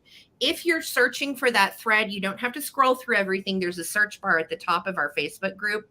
Type in Venti G, Vinty G, and it will pull up the conversation that we have started. And if you want Venti to come to your house and go on shenanigans and adventures, well, just let us know. You can sign up and we'll send him to you. So, yes. And that is the humbling thing about this, Lucinda, is we realize so much that you guys are our business, and we want to try to do what's best for us, what's best for you, which is why we love these open dialogues where we actually get a chance to talk to our customers. So this is very helpful for us too. And we love y'all. So thank you. Thank you. Well, it's Thank nice just to take a break and chat. Yeah. Yeah, Sherry, that's my favorite part too. I really like learning, and I am an old vintage nerd at heart. And this is really a good this is a good fit for us. So Yep. thank you, Amy. You are so sweet. You are so sweet, and you are our chosen family too. And guys, again, make sure that you have signed up for our Facebook group. And we also have a link in the description of this video for our merch. And we have some fall designs. We have some regular designs. Go check it out if you want to. Definitely, it is a lot of fun on our Redbubble site. You can see all the designs we did. Without getting political, everybody's feeling this economy. Pay attention and vote. No one's changing it. We're struggling in Portland. I understand. And we don't want to get political either, but I feel you. Yeah, go vote. Whoever you're going to vote for, just go vote. Yeah, it doesn't matter. Stay involved. Yeah. Absolutely. Yes. Okay. Yeah. And if you do have a dog that is going to try to eat the squeaker out of Vintage, please keep Vintage up on a cabinet or something. That's a good point. I didn't even think about that. Oh, Benty, you almost got. Okay. Here's our Facebook. Don't you know, right here. And you can hit that link and it will take you right over there. And we have a couple questions for you to answer, and then we'll get you approved. And it is Friends of the Traveling Button and Junk Drunk Mantiques. And I vote Bucky for president too. Yes. Amen. Amen. So Heidi just asked, when did the vintage bug bite you and at what age? For me, I grew up going to auctions with my parents who were Victorian antique collectors. So I grew up with all of like the gold guild frames with original lithos and stuff like that of really Victorian beautiful things. And then my family was also big into taxidermy of all things. So I have an appreciation for that kind of stuff as well. But for me, hitting those auctions as a kid and always remembering the smell when we would go to this antique store in El Dorado, and not El Dorado, El Dorado, Missouri. I'm from Nevada, Missouri, which is spelled like Nevada. So I just remember going to these antique stores as a little kid, and I love that smell. But I also remember being kind of bored, like just getting dragged along, with mom and dad in the 80s. But there was something about all of that stuff that my grandparents had, the mid-century blow molds, Christmas, and all of that really is nostalgic for me. And so because I was so close with my grandparents, I think that nostalgia kind of just sunk into my bones for the mid-century stuff, and then from there, our first house we had was all vintage because we couldn't afford to go buy new things. No, and there was a little flea market shop down from our house. Yeah. And so we, if I really think about it, David and I started collecting vintage stuff 20 years ago. Right. When we were first. And when I met David, he loved to go to the flea market, not the thrift store, but he loved to go to the flea market. Yeah. And remember, we found that large bust, and he kind of looked like the old school Moses with the hair flowing. And we bought it. It was like 24 inches tall, and put it in our kitchen. It was fun, and it's just like I grew up kind of in lower budget type of form. I grew up in poverty. So we did go to the thrift stores for clothes, for different things. And so I used to just love going and looking at the furniture and the lamps and stuff like that. Because I was a weird kid. I would think, oh man, if I had $20 or whatever, I could get this lamp and hang it in my room, that type of thing. So it kind of started early on. And then after meeting Sarah and us getting together, it just kind of grew from there. Yeah. It's a labor of love. And I never in a million years thought that this is what I would be doing full time. But now that I'm doing it, I love it. I can do this, and I'm good at this and I enjoy it and it makes me happy and it makes other people happy. So what's the harm in that, So yeah, good stuff. Good stuff. Well, guys, it is that time sale. We only have 10 rounds of vintage tonight each. So we are going to fly through it pretty darn quick. And we will show you the items. If you are new to this, well, welcome. And if you just heard that big rambling description of vintage chatting, well, welcome. I'm Sarah, the traveling button. This is David, Junk Drunk Mantiques. And we have a sale every Sunday night at 8 p.m., every Thursday night at 8 p.m. And this Thursday, we are starting at 6 p.m. on my channel. Okay. And going forward, all of the live sales, even the shop with me, all of those are going to be on the Traveling Button Vintage. So make sure you are subscribed and get the notifications for all those sales. She's already posted the links for the whole week. So yes. And we are doing our next shop with me on Tuesday, and it's going to be a morning one. And that one will be, we're actually going to go to the thrift store for that one. And we're starting at, what did I say, 11 yeah, a.m.? so because it's 9 a.m. my time, which is yes, and all of our thrift stores are bringing out the fall at this point, so that's why we're like, let's go ahead and go do a thrift, because we can probably find some really cool Halloween and fall stuff. Yes, and we are going to a thrift store that does have the Halloween stuff out, so I think that'll be fun. Yeah. So that'll be what did I say, Tuesday at 11 a.m. Eastern. Yeah. Eastern. Yes. Yeah. All right, you guys. Well, it has been so fun chatting with you. Thank you for all the great questions and the banter. I feel like we've just spent an hour hanging out with friends. And I love that. I love that vibe. And we appreciate you guys all for being our vintage friends. And thank you for being here. So let's get going into our sale. We're going to show you an item. We're going to give you a price. We're going to put it up here on the screen. If you have never emailed us or bought before, please email us at ttbsarahc@gmail.com. And that is the email address that we need you to email your PayPal email, your username, and your shipping address. Okay, those 3 pieces of info. So if you would go ahead and screenshot our info if you don't already have it. If you have already sent me your info, well, I don't need it again. Thank you very much. Yep. Thanks, Les. Thank you so much. We love you guys. All right, so let's get started into our sale. We are shipping from Colorado, and we will be invoicing for this sale. What, honey? Probably tomorrow. Yep, tomorrow. So we are going to go ahead and go into it. And I think, I think I will go first because I think I've got one more extra item than you, honey. Okay, perfect. Yes. Thank you so much, Lisa. And guys, Lisa Viscomi is the person that is going to be doing bid ins for us tonight. So watch her for the bid ins. We do not use just in case. And thank you so much, Karen. Remember to be in live chat and all messages. All right. So thank you so much, Mod Squad. You guys keep me on it. I appreciate all of you guys. Thank you so much. Big love. All right. So, honey, shall I go first? Yes. Okay. There we go. We go first. And I'm going to start with some cute stuff. And George, I saw your comment about my passion for kitsch. And I appreciate that. Thank you. That's how I got my start many years ago on Instagram. So very much appreciate that. All right. $10 for choice, David. Okay. And first choice is going to be this little chalkware Scotty dog. And he actually dates to the 1930s. A lot of times these were carnival prizes. So you would go to the carnival, knock over the milk cans with the ball or whatever, and you would get to pick a little chalkware piece. Now he has a little bit of paint loss on his tongue, and it looks like somebody has tried to maybe touch that up with pink or something, but it clearly doesn't go. So he does have just a little paint splatter spot on his tongue, but otherwise he's in good shape, no chips or cracks or anything. And here's a little hanger on the back. Super sweet.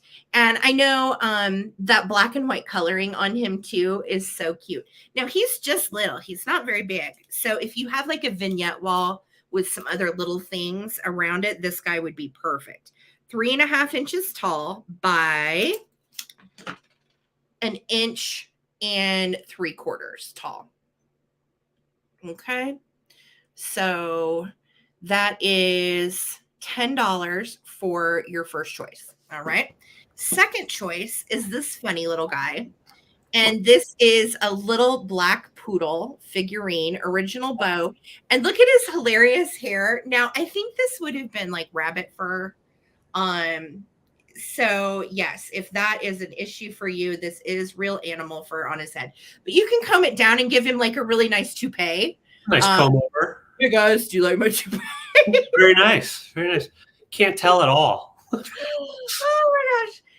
He needs a special little hat. But I think he's kind of cute and funny. And the rest of his little bot is really nice, in good shape. I believe this little dude is made in Japan. Yep, there's the marking. There it is. I do not know a brand on him, but such a little sweetie. And the little face is almost kind of like a purple periwinkle, but the rest of him is black. Okay. Cool. And this little guy, let's see, is a perm 4 inches long by 4.5 inches tall. So he is really cute. Yeah, looks like Grandpa's comb over, Holly. I know. I imagine when I'm 70, I'll probably have a nice comb over. I'll do that. I'll have the wave all the way over. No. Yeah, got it. All right, we're at 10 with Les. Thank you guys so much for hanging out tonight. Happy Labor Day weekend. Yes. I hope everybody's doing well. Spotty Mushroom, what's kicking, love? So good to see you. All right, let's do a countdown. 15, 14, 13, 12, 11, 10, 9, 8, 7, 6, 5, 4, 3, 2, 1. Looking for a bid end. Looking for that bid end. Dun, dun, dun. Yeah, I saw a couple of people putting in comments on what they're drinking tonight. Yeah, we're going to have a nice cold beer after this sale. Yes, David has grabbed some beers. So we're probably going to have a beer when this is over, but not until. Don't worry. Not until. Patsy said tonight was a good example of how different selling platforms can be. Haven't watched a lot of whatnot, but not a lot of chatting. Exactly. And I'm a chatter and I like to see my chat, which is why I prefer this platform. Honest to God, that is a lot of it. All right. So Les, thank you so much. Do you want the little doggy chalkware, or do you want the poodle, or do you want both? Just let me know. And we're going to throw it back to David. Thank you guys. Cool. All right. So I'm going to start off with some littles. We found some littles, and I actually have one that has been in my little shelf up here, and he's been moved out. He's the cutest little fella, though. He is turned wood, and he plays his little ukulele or whatever it is. Now, he probably most likely was like an ornament or something. So you see a little hole right there in his head, but he still has his worms in there. He's a cute little fella. He measures right about 2 inches. Just a little sitter, all by himself. I believe he may be Swedish. I don't know for certain. All right, so he's cute. I haven't named. What's his name? My name's Henry. Henry, let me play a song for you. Guitars in. Yeah.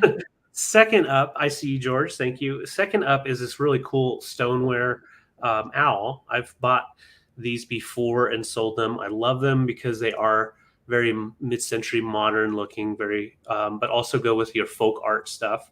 He's about 1.5 inches long. He is from the estate sale. I had to grab him, as well as this little puppy. I don't even know if Sarah saw this guy. Oh, he's cute. Yeah, he is just cute. I just love the fact that he's, leaning down in a playful mood.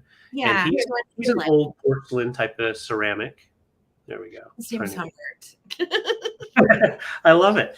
Last but not least, I have these 2 fowls, and they are cardinals, and it's a bone china. I don't know when it was made, but yeah, just a fine bone china, no chips or damage. And the coloring is muted. So they are cardinals, but definitely a muted colorway. But I like the fact that they're, kind of getting onto the branch and fighting a little bit. So those are your 4 choices. Just some fun littles to fill in wherever you want. We've got a couple of birds, a dog, and the boy. So the boy and his dog right there. That's actually kind of cool. Yeah, I'd like that. Hey, Gavin. That's my boy. That's my doggy. Hey, Gavin. See you stop there. Those are go and count down. Thank you so much. George is at 5. If anybody else wants to get in, you can get in during the countdown. 15, 14, 13, 12, 11, 10, 9, 8, 7, 6, 5, 4, 3, 2, 1. Bid end. Pat, thank you so much. I see your 7. Les, I saw your 6.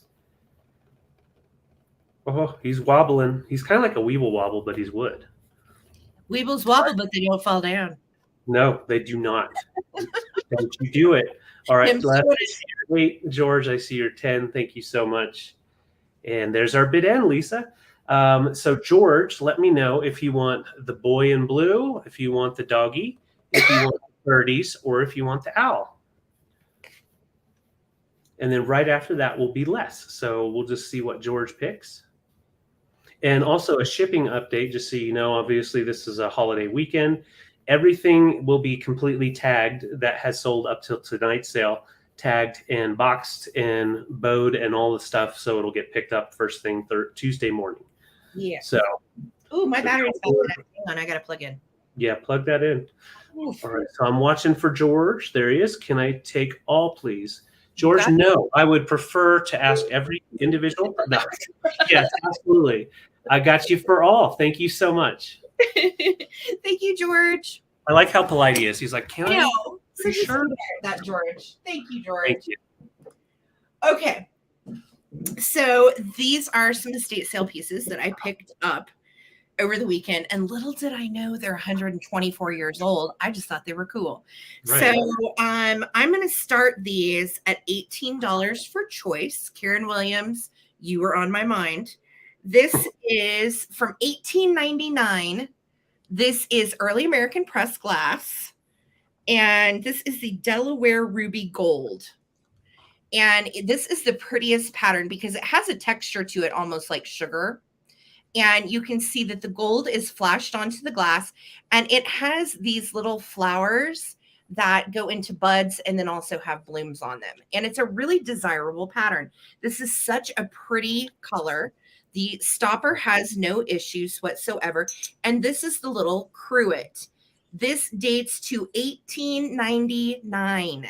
Wow. And it is made, again, by U.S. Glass. So the fact that it's been around for 124 years, I thought they were just really pretty. Brought them home, and I'm like, oh, my God, these are, like, really old. Yeah. So this is going to be choice number 1, the little cruet. You can see it's got the gold all the way around. Very, very sweet. And then choice number 2 matches. Check this out. It is so cool. It is textured just like the first piece.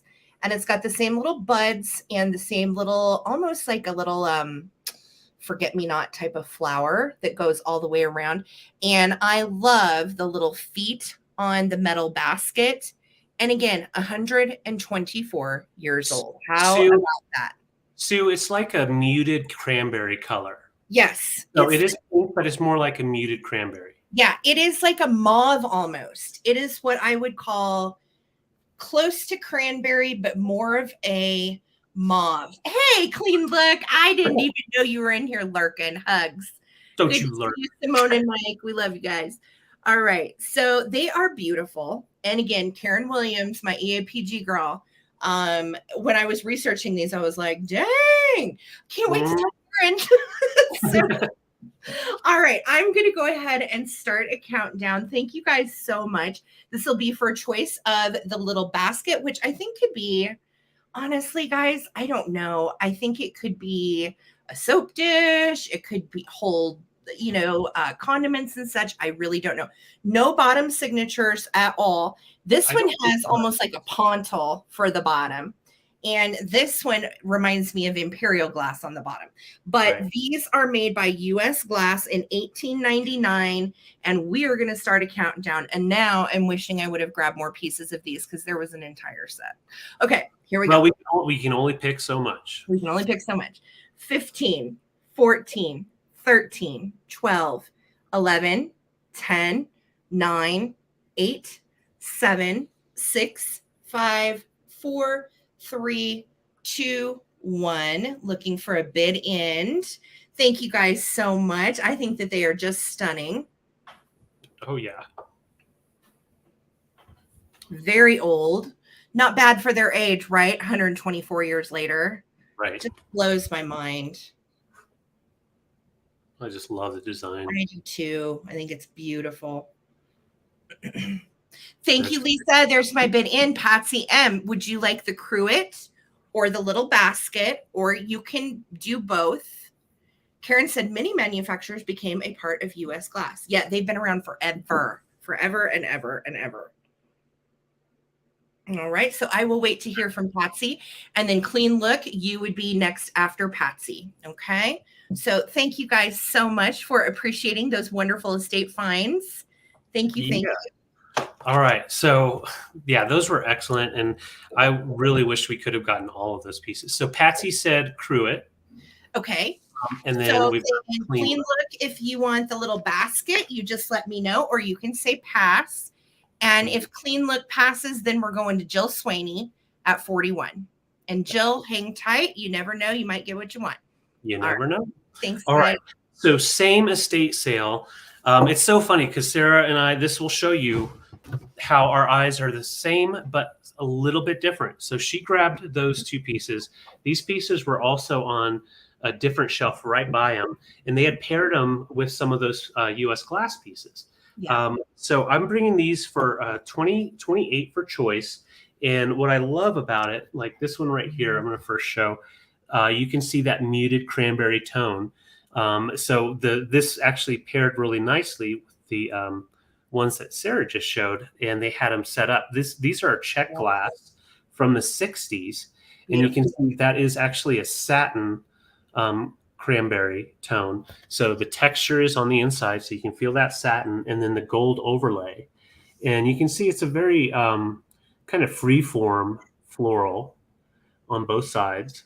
And they stuck with just the gold and that really nice pink tone. There's a little bit of gold coming off of the handle. That's just from natural wear, but most of it is still there. So that's your first choice. I'll show you the bottom. There's actually still a little bit of water from cleaning it.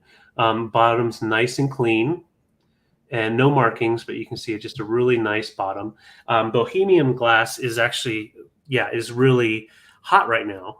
We were talking about that earlier, and I have noticed an uptick in Bohemian glass, especially hand painted. And that goes down to the whole idea of hand painted, one of a kind type of thing.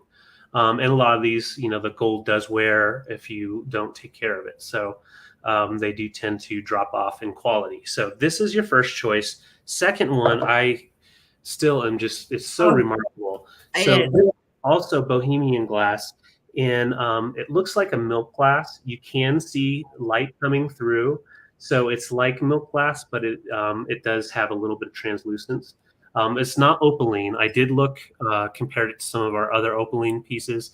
So it doesn't have like that yellowish orange glow in the sun, but it does glow through. I just love the white. It would pair nicely with your milk glass collections, Daniel. And it also, I just absolutely love the thickness of the 24 karat gold overlay and then the hand painted floral. And I'm going to get it up real close so you can see the texture to the floral. That's so nice. Flower actually stands up off of it. And then with the gold, you can see all of the little swirls are raised. So you have a nice texture to that. Beautiful. And they had them sitting next to each. Now this one had a moth in it, and that was funny because she was like, "No, I got to get that moth out of it," and I was like, "No, I don't mind the moth in there." But they had them sitting together on a shelf with some other pieces, and I just thought that looked so nice. You have the green mixed with the white and the like pale pink. Yummy. Yeah. I I love feel them. like this kind of glass too, bougie as it may be, is definitely making a resurgence more so than 5 years ago. Yeah. Yes, it really is. All right. So Susan at 29, thank you so much. This is for choice. Great little pieces, and they measure right at 6.5 inches and then 5 inches in height. Let me put some black behind it just so you can see real quick, and then we will count it down. I don't want to drop them. That kind of shows how much they pop. Just real nice colors. All right, let's count her down. 15, 14, 13, 12, 11, 10, 9, 8, 7, 6, 5, 4, 3, 2, 1. Bid end. Yeah, Yeah. George, very maximalist. I think those relief flowers, though, the way that they were hand painted are just so beautiful No, to I agree. let them dry like that without any issues. They're just epic. Oh, there's Taylor in there. Taylor, I see you at 38, sweetie. Thank you so much. Taylor. And there's our bit end. So Taylor, we'll just go white or pink just to make it easy. Or you can do vase pitcher. All Yes. right. And just let me know. And then, of course, Sue, you'll be back up or next up at 29. So we'll just wait and see. Yeah, I love check glass as well. Just sold a couple of blue apothecary jars last week and just thought they were stunning. Okay. So, Taylor, I got you for the white. You got Congrats, it. Taylor. It's a beaut. And then, Sue, let me know for 29 if you would like the pink satin or cranberry satin, depending on. And that would be for 29. All right, and I'll just watch the comments. Okay, Sue, I got you. Thank you so much. You're always such a wealth of information. I just love Pee-wee. White vase is the style that Japan uses in a lot of music videos. High-end bars are buying those pieces. Cool. Okay. That's so cool. My friend Kelly Abbott, she went to Schwartz and Sandy's, and there was a bunch of vintage there, glass and stuff, kind of like the stuff we sell. For those of you that are Vanderpump people. And I was like, that is so cool. And we got to go to Sir years ago when we were in LA. We stopped in the back and poked our heads in the back of Sir just to say that we'd been there, you know. Yep, had to fangirl and dork out over that stuff for just a little smelly in there. Just a little bit. Yeah, it was weirdly smelly. I'm not even kidding. All right, I'm gonna do some Halloween die cuts. And this is an entire set. I'm going to tell you what happened over the weekend. Literally never happens to me, but this happened. So we were at an estate sale in Denver, and a friend of mine that I've known for years that used to sell at a flea market that we used to have here, her booth was my favorite booth always. And she recognized me, and she was like, "Traveling Button Sarah." And I'm like, "Oh, yes, I know you." And she was like, "I know you too." And so we got to talking, and she's like, "I have a private pick over at my house. Do you want to come over?" And I was like, "Are you going to kill me and David?" And she was like, "No." And I was like, "Okay, we'll come over." So we went over to her house, and I got this entire set from 1975 of the Halloween caper cutouts. Now, what is so cute about these is that they would have traditionally been put on a bulletin board, like for a school display all together. So you're going to get this house, you get the fence, the gate, the cat, all the bats, literally all of it is there. So I'm going to show you piece by piece, all of the pieces. Okay. And I'm starting this at $18 for the die cut set. Okay. So first you're going to get the little guy that has dressed up like a little patchworky clown, and he is really cute. I like his little light, his walking light. His little walking light. Lantern light. And then this is the cat and the bats. It's all together. That never happens. But again, this was from a private pick. So she had saved all of this very sweetly. So here's all the bats. Here's the little cat. Awesome. And there's the third bat. Okay. Good night, Heidi. And I don't know what time it is in Belgium, but it's probably getting up there. It's pretty late. About 3. And then you're going to get this large scarecrow. And the scarecrow is about 22 inches, just to give you an idea of size. So you're going to get the large scarecrow. And this is coming all together as a set. All together. And here's the fence. All right. So it folds. Really cute little fence. And then on the fence, you put the house. Now the house is like 2.5 feet high. And you have this little ghosty guy up here. And I just think this would be cute, like in a front window display too. Or if you have grandkids or for the trick-or-treaters, it's just precious. I love it. Got the little guy, he's just waving with his little hand. With his 3 fingers. Yeah, with his 3 fingers. And here's the haunted house with the little jack-o'-lantern. Okay. And then, oh my God, let me get the trick-or-treaters. Get them. Where the trick-or-treaters are down. They're there. All right. So. I was close. Little guy. He's really cute. Little ghosty friend.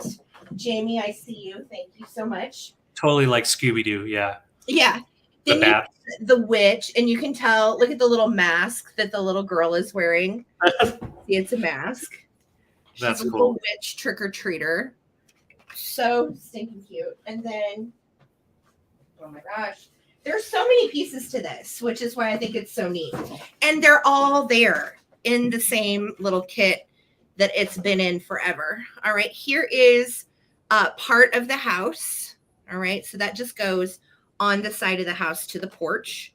Here's the gate to the little fence. So the little fence that was long, this is the gate that goes on it. Beware of ghosts. Here's another little part of the fence. And then I think there's one more piece. Yes, there is. This is the last piece, the big tree. And I love it. It's got the witch. That's amazing. Got the little owls. Oh, look at the little birds. Yeah, it's adorable. So this dates to 1975. You're going to get the whole little haunted house scene. And again, think your windows, or if you are a teacher, this would be the most wonderful little display for kiddos as well. Yeah. So I'm going to start a countdown. Thank you guys so much. You're going to get all of it coming together. 15, 14, 13, 12, 11, 10, 9, 8, 7, 6, 5, 4, 3, 2, 1. There's the little gate. Looking for a bid end. Oh my God. And here's the big scarecrow. And then the envelope with all of the bats and the cat. Very Just cool. so sweet. I know. I was so excited that she had these. And she was like, Sarah, yes, take them. And I was like, I will take them off your hands. I think they're so cute. Heck yeah. Will this fold up well into an envelope? Yes, absolutely. Yeah. Not a really small envelope. No, it's going to be a big like piece of cardboard, but yeah, we'll fold it into a box. And then there's your little funsies. Jamie Grafton, it's coming to you for 28. Thank you so much, guys, for your bids. Happy Halloweener. Yeah, it's a coming. All right, my next items are pairing nicely in my mind. This is actually from the private pick that Sarah was just talking about. She actually let us look through all of her stuff that she was had ready to pack up to move to the next house, and she's like, "Please buy whatever you can." Yes. So, luckily, I found a few things that I have not ever picked before, so I was excited to get it. This is a beautiful, another Czech bohemian piece, blown glass, smoky gray, but I would consider it like almost a smoky brown. That shows the tone. But a smoky gray, and it's still wet on the inside because I did clean it out. But it's smoky gray with the gold overlay. And it looks like I Dream of Jeannie. It has like an atomic feel to it. So I'll show you with the stopper. The stopper alone, you've got the dark stopper that's blown glass, and then you've got the gold overlay on it. And then when you open up the stopper, you can see it's a nice, thick, chunky one. And the rim is very thick. Now, on the inside of the rim, there are a few little flea bites just from years of use. Doesn't affect the piece at all. It's just from putting the topper on and being maybe a little too crunk and slipping a couple of times. But otherwise, it is in excellent condition. Just a really beautiful piece. Now, I had this pairing with a pumpkin. And I'm going to show you the pumpkin first. So we have a blown glass pumpkin, and I love the fact that it's white with the gold flecks and then the black for the vine. Yes. It's definitely a really different look to it. But I think this one, yes, it's a little moist. Let me pour it out just a little more. But it looks really, this pumpkin looks great. Even though it's more modern, it looks great with some of your vintage stuff. So I'm going to set these together so you can see them without dropping. That's so pretty. Doesn't that look neat? It just kind of pops. David, somebody's asking, what's the pattern? Do you know? I don't know the pattern. No, I could not find the actual pattern to find out the name of it. Yeah. But it's definitely a 60s piece. But I'll just show you the gold so you can see there is some wear, but it just is beautiful. The light is kind of picking it up just enough. There we go. But yeah, just a really cool piece. And it is usable, but you can also just display with it. And then if you want to turn your pumpkin into a ghost, just get some googly eyes and bam. Oh, that's so silly, but I love it. That's cute. I think it's fun like that. I So do if too. you want the googly eyes, let me know and they can come with it. So it's called Stripes. That's right. It's called Stripes. But I yeah, this want has a a little. really nice mod look to it. Yeah. Sorry. Go ahead. Oh no, you're good. You're good. IDOJ pattern, Miss Poppy McGill said. Are they talking about this or are they talking about something else? Maybe I it think was. they're talking about the pattern that you sold earlier. Maybe. I don't know. I don't Just know. let us know. But let's go ahead and count these down. It's getting a little heavy. Okay. Karen, 31. They both measure right at 9 inches tall. And as And far as shipping, we always get you a good shipping rate. yes, and that pumpkin has beautiful little gold flecks all through it. Gold all through it. And the white's kind of washing out, but you can see. Yeah, it's so pretty. Real nice. It reminds All right. it reminds me of your color schemes. Yeah. True. All right, let's count them down. 15, 14, 13, 12, 11, 10, 9, 8, 7, 6, 5, 4, 3, 2, 1, bid end. No worries, Patsy. No That's not worries. You're fine. Dusty, that's hilarious because that's something I kind of want to go do too. I know. The eyes on everything. Let's just Google everything up. Yeah. It looks like a little ghost that way. He's so cute. Yeah. Ooh, I'm scary. Kind of like a Pac-Man ghost. So there's our bid end. Karen, let me know if you're interested in the decanter or if you would like the pumpkin with eyes or without eyes. And then after that will be Wordsmith. Yes. So we'll be okay. Got you for the pumpkin, Karen. I'll just wait and see what you say about the eyeballs because I'll keep those if you don't want those. And then Wordsmith, let me know if you would like the decanter. You can always just put pass. Okay, Karen, I got you with the eyes. All right. So you just let me know, Wordsmith. Either way is totally fine. And I think that was everybody. Yes. Yeah. Okay. So I'll just watch the comments. Thank you guys. Excellent. All right, y'all. So, Sherry, I will. I am going to do a couple of pieces for choice. One is new, one is not new, but it's new old stock. It's still not actually new to us, new. So I'm starting these for $20 for choice.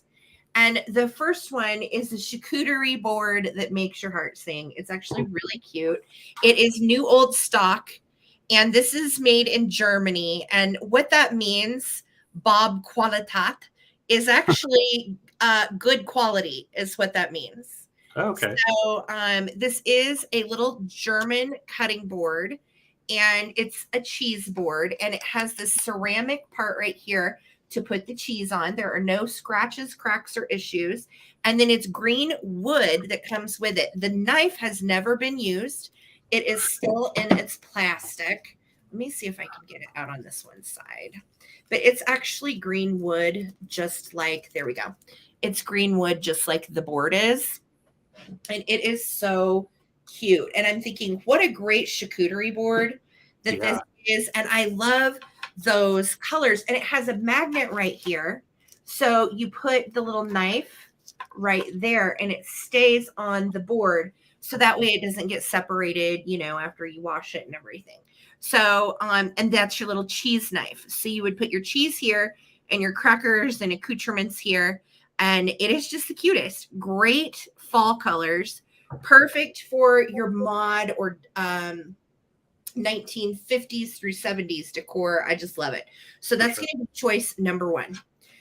Choice number two is a piece of Catherine Holm. This is the one I was talking about getting up and going to the estate sale for.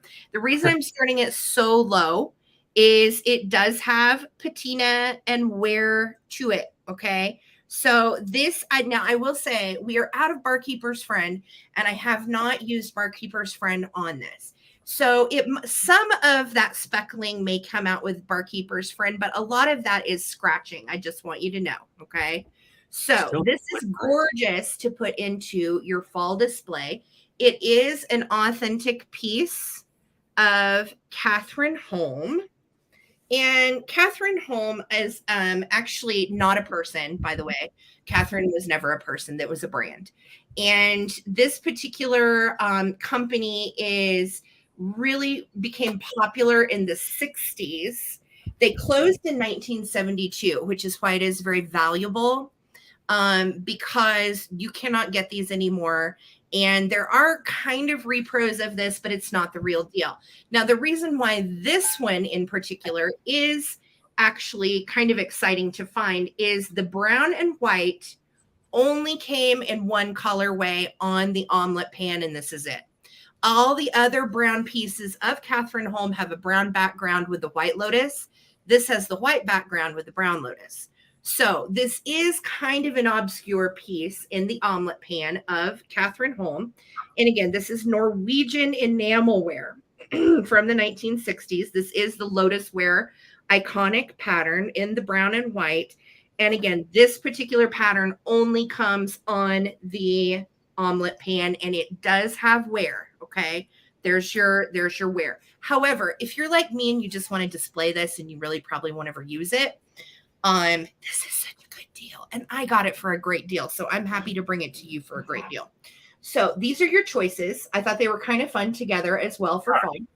Yeah. So, this is the Catherine Holm Lotus pan. Omelet pan in the white background with the brown lotus. And this is a German cheese board with the original knife and the original new old stock sticker. I don't think it's ever been used. Okay. So we're going to start a countdown. We are not doing any just in case today. And this is a heck of deal on both pieces. So here we go. 15, 14, 13, 12, 11, 10, 9, 8, 7, 6, 5, 4, 3, 2, 1. Looking for the bid in on the little charcuterie that is new old stock from Germany, or the Norwegian piece of Catherine Holm. Excellent. I like those together. Yeah. And this is the backside. It does also have some patina. It's been used. But I can't tell you how excited I was to be the first person to get this. He was sitting real close to the e-pern. Came from the same estate sale of the e-pern. Yeah. All right. So Karen Chase and Vintage, let me know if you would like the cheese board or you would like the Catherine Holm. Okay, Karen's taking the pan. You've got it, babe. Spotted Mushroom, do you want the cheese board? Just let me know. And that was everybody. I think that was everybody, yeah? Yeah, that was everybody. Perfect. Thanks, guys. Congrats. Congratulations. All right. So I am bringing an obscure item. I had never seen one of these, and I did have to look it up and get some info on it. I'm going to show it to you up close here, and you can see all the Greek lettering or the Greek style lettering on the front. This is from the 1930s, and it is an advertising mortar and pestle honoring pharmaceutical frats. So the frats are all of their houses or signs are up here. So I'm going to show you from the first one. It has 1879. If it'll focus, there we go. And then it goes to 1883. And so these are all different frat houses for pharmacy students. And then you have, let's see, what does that say? 1910, I believe. Or is that a 13? 1913. And then you come on around the side and goes up to 1919, 1919. And this one says 1921.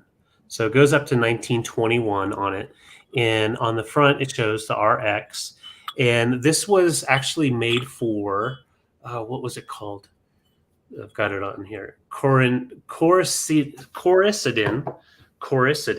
is marked on here, so I'll show that to you. And that is that's an antihistamine. So it was a promotional piece for antihistamine, and it's a little pummel. So you can even see it still has the leftover from pills back in the day, but it was a promotional piece that is just a different type of piece. I love the fact that it has kind of a cauldron look to it. It definitely would be fun with some Halloween stuff if you do anything different like that. Yeah, that's It's really just, cool. yeah, and it's usable if you do need to, let's say, oh, it has a nice sound too. Ooh. Ooh. Yeah, it's almost like a singing bowl Yeah. solved mortar puzzle. Sorry, Skipper. Skipper's like, stop that, father. All right, Mary, I see you in at 30. I'm going to go ahead and start a countdown once again. Yeah. Cool. Yep, that's right, Dusty. I was It's cold when I looked medicine at it. for people with hypertension. Yeah, Yeah. it keeps you from Yes. dying. Yeah, so it's just a really cool historical type of piece, advertisement piece from the 30s. We're going That's to so go ahead and count it down.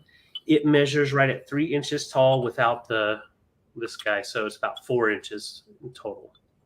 All right, so let's count her down. 15, 14, 13, 12, 11, 10, 9, 8, 7, 6, 5, 4, 3, 2, 1.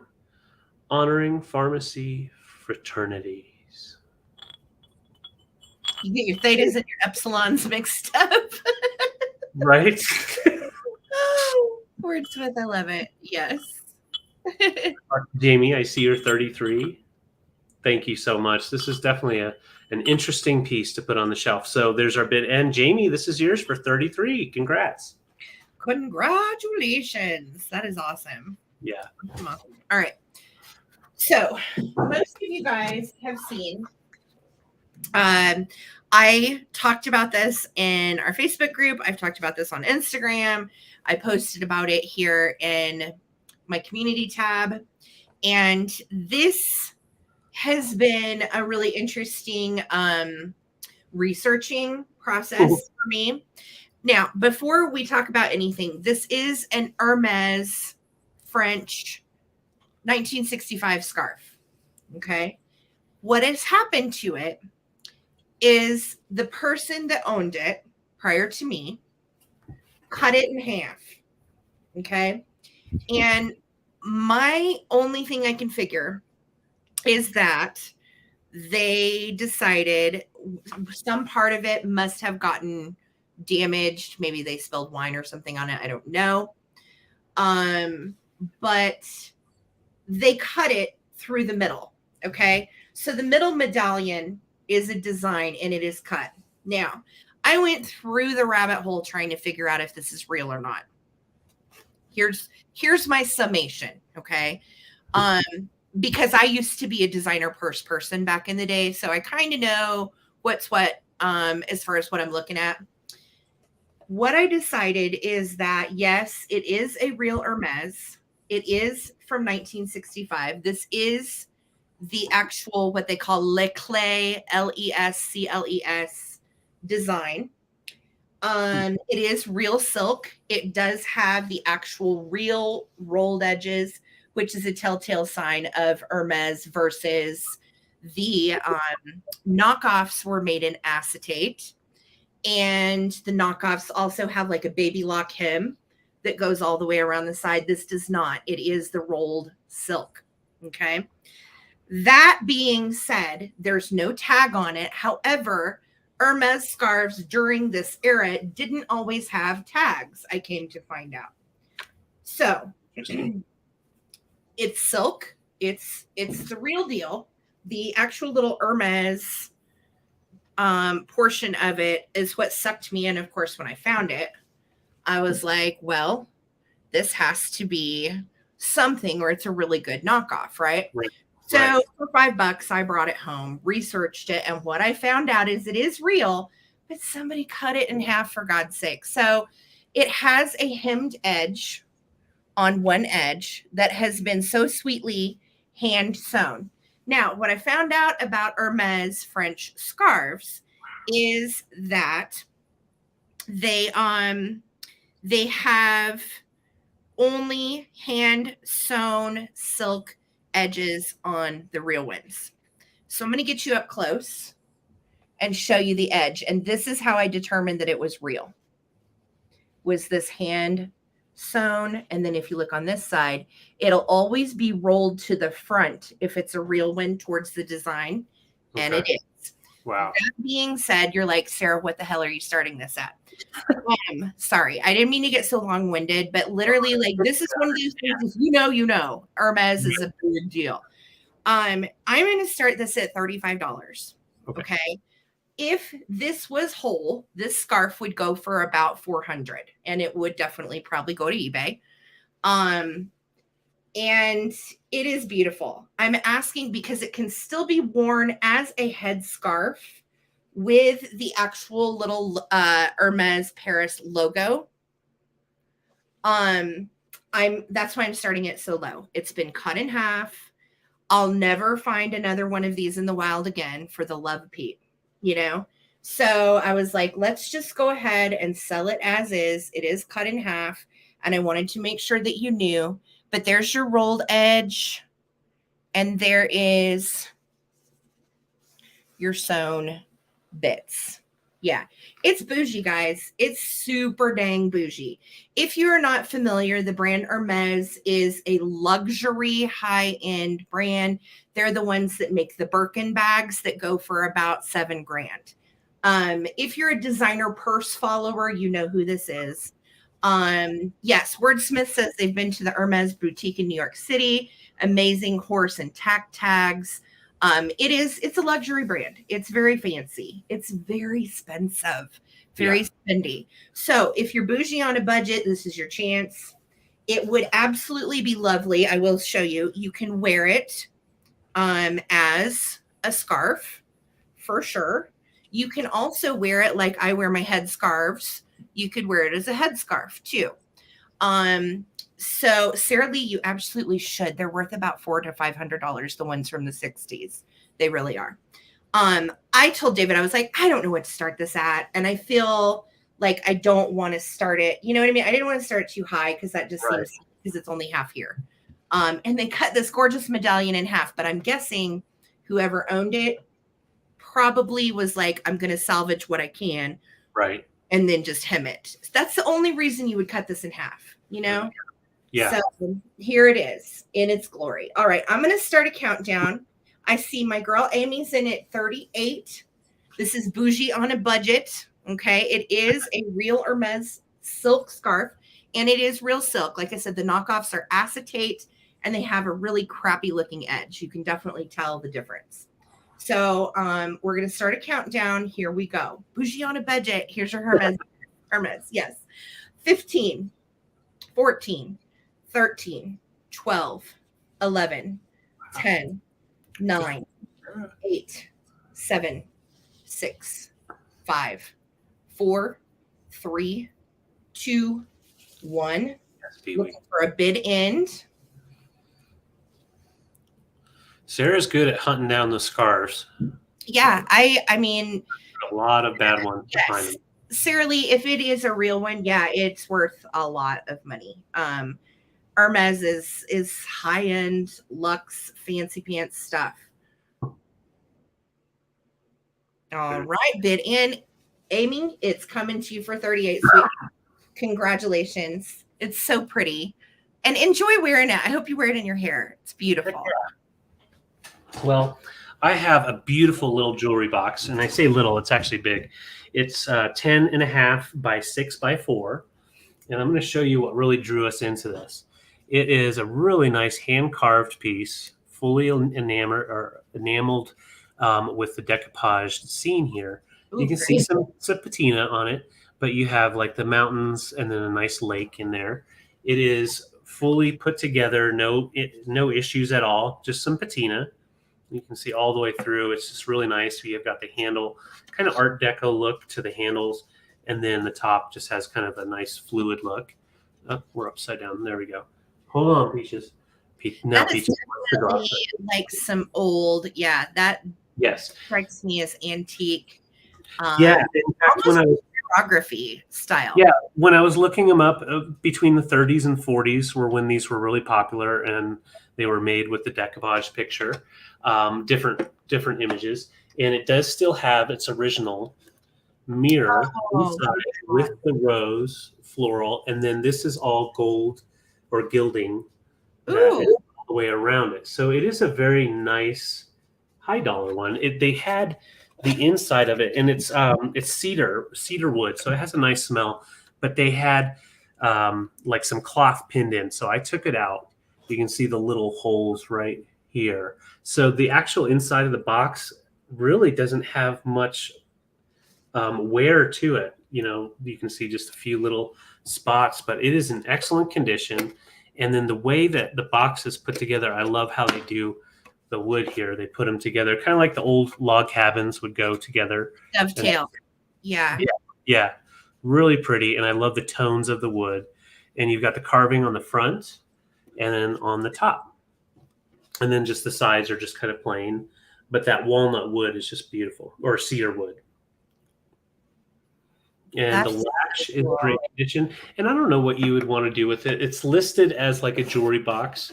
You could definitely put your makeups in there and use the mirror that way, or just a trinket catch-all type of thing. Even a glove box, you can put your dainty gloves in there, whatever. I like But these for keepsakes and old ticket stubs. David and I, back when ticket stubs were paper, right. we used to save all of our concert tickets and movie tickets, everything we ever used to go to in our little remembrance box. And I think they're special. I love this kind of thing. Yeah, I do too. And it's always nice to have a little catch-all box for sure. And it is nice and ornate, so you could definitely display it. And the hinge on the back is intact. It's a double hinge. So I'm going to show you. You got the hinge right here and right here. And yeah, just a really beautiful piece right at 10.5 inches long. So it fit your dresser or even just a little nightstand. So Patsy, I see you in at 24. George, I see you're 25. Les is going to use it to hide ashes of her enemies. Ooh, that's a good one. I didn't think about that. Instead of sprinkling them into the water, just keep them for yourself. Yes, cedar wood keeps away moths. So yeah, you could definitely put different types of clothing things, or if you have special ephemera, way to save it. Yeah. So let's count it down. George is in at 25, 15, 14, 13, 12, 11, 10, 9, 8, 7, 6, 5, 4, 3, 2, 1, bid end. And I love the fact that it does still have all 4 of its feet. It doesn't just sit flat. It does sit elevated up with the feet. Yeah, that's so it kind of mimics like a little box or a little stool that would be at the end of the bed type of thing. Patsy, I see you're 28, and there's our bid in. So Patsy, it's coming straight to you. Thank you so much. Congratulations, Patsy. Thank you so much. All right, y'all. So I'm going to do a choice for some pretty cool stuff. I've lost it again. Dang it. I always lose my items. There they are. Okay. Don't lose it. Don't lose it. So I'm going to start this choice at 22. And the first item up for grabs is this gorgeous Swedish crystal Art Nouveau vase. Now, I'm going to tell you, this is an as-is condition, and this is one of those at the estate sale that eluded me from the dark basement because I can't see for squall. And me too. I checked it too, and I didn't see it until we got home to bright light. And it's the tiniest thing. That's partially why. It's not like this is a big issue, but no, it's not. Where is it? I can feel it with my finger right there. Right there. You can't see it, but there's a teeny, tiny little, what I would call a glass flea bite. Okay. And then right here in the top, there is a tiny little flake chip on the inside. And you can't really see it, which is why I bought the dang thing, because you can't see it. You can only feel it. You know what I'm saying? So that's why I'm starting these pretty low at 22. And let me find my black background. Here's my white background. Let's see if this will show up better. So she is drinking a glass of wine, and this is a marked piece. It is etched on the bottom. Where is it? Oh my gosh, we can't see. There it is. It says Sweden. It's upside down, but you can see it says Sweden right there. And there's an artist named Elme Weidlich, and it's ELMEWEIDLICH. And I'm pretty 99% positive this is one of her pieces. Okay. It Okay. is marked Sweden on the bottom. One thing I said was like, oh, it's Orifors, blah, blah, blah.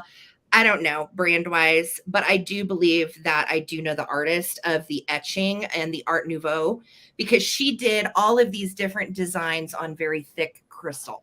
I have Okay. not cleaned this, by the way. It is still kind of dirty. It needs a good cleaning, but oh my God, it's gorgeous. And it was one of those pieces I really couldn't leave behind because it was so unique and beautiful. 1930s, Dusty Moose, Wow. 1930s, Swedish. Okay, so that's choice one. Choice number two is a really cool, this is 1960s. This is a tabletop image, and it is a mirror. And on the outside, you can see we've got what might be mother and daughter. I'm really not sure of the relationship there, but we have a young caller, and I love his ponytails, looking really, really nice and colonial there. And he is coming in, and he's giving her flowers, and she's got her finger up, and she is pointing at him. All right. Now, the neatest thing about this little mirror is you press the little button right here, and it lays out into two mirrors. So it's the most wonderful. And you can move this as well. So you can move it up or down on the little arm. And one is a magnification mirror and the other one is a regular mirror. So yes, exactly, George. Very Rococo style of the art, and very, very pretty. Really interesting piece. And this is a double mirror. And what I did find out is that this actually was made in West Germany back in the day in the 60s. So this is made in Germany with that Rococo style. How cool is that? Very cool. Thank you, Gavin. I know. I agree. So these are going to be your two choices. You're going to have the mirror. It is in beautiful shape, by the way. It does not have any issues. And it does bend to where you can stand it up like this, or lay. I think it's cool, kind of laid back like that. It almost looks like a glove. Well, and for putting on makeup too. I mean, it's actually functional. Yeah. So the mirrors in it are really, really nice. This one's the magnification and that one's the regular.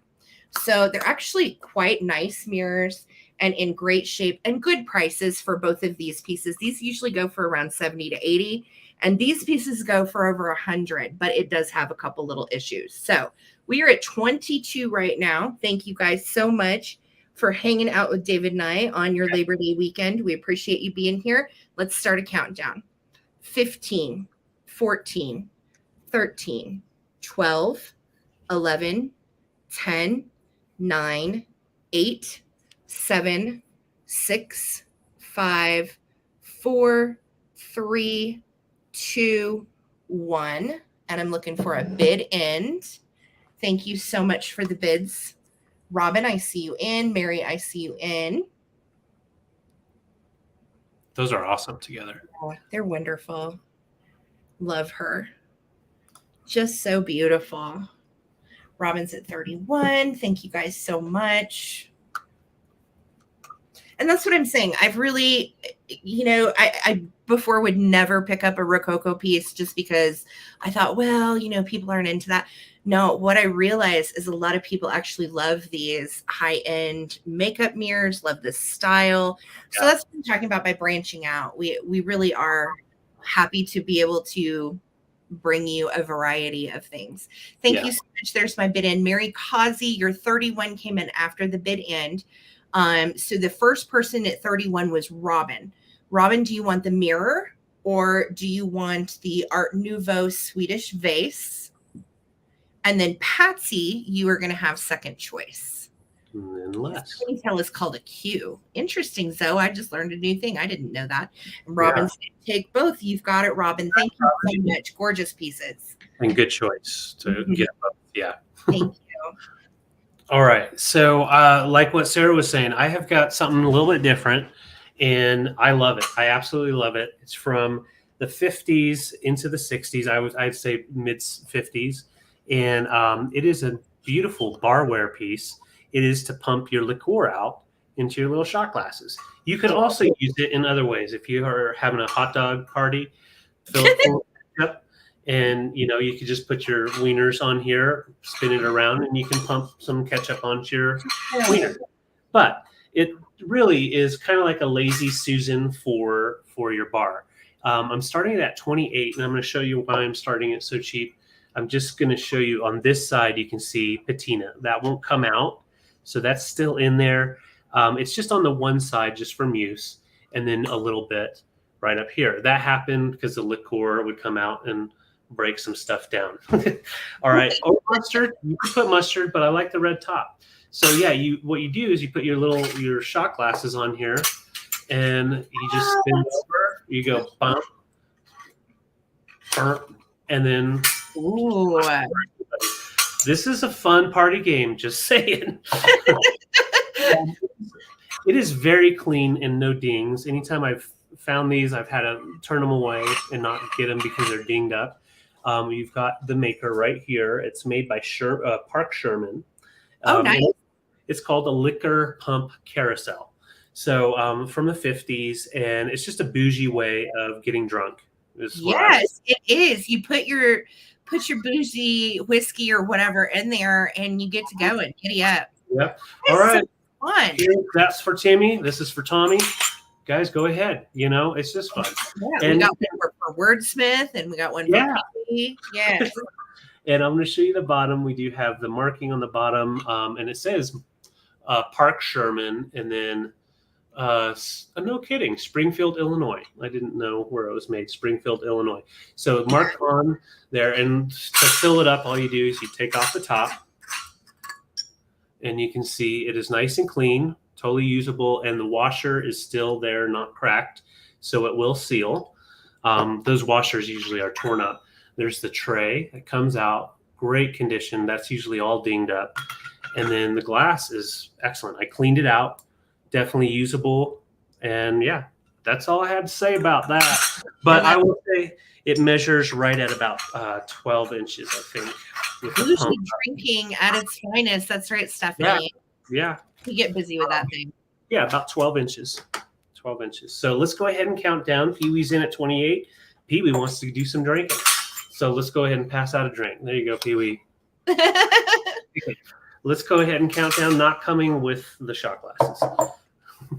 Oh, bouillon. Yeah, you could get some beef bouillon in there and dispense it out into your little mugs. Bouillon shots. Ew. Bouillon shots. Yes, beef. All right, here we go. 15, 14, 13, 12, 11, 10, 9, 8, 7, 6, 5, 4, 3, 2, 1.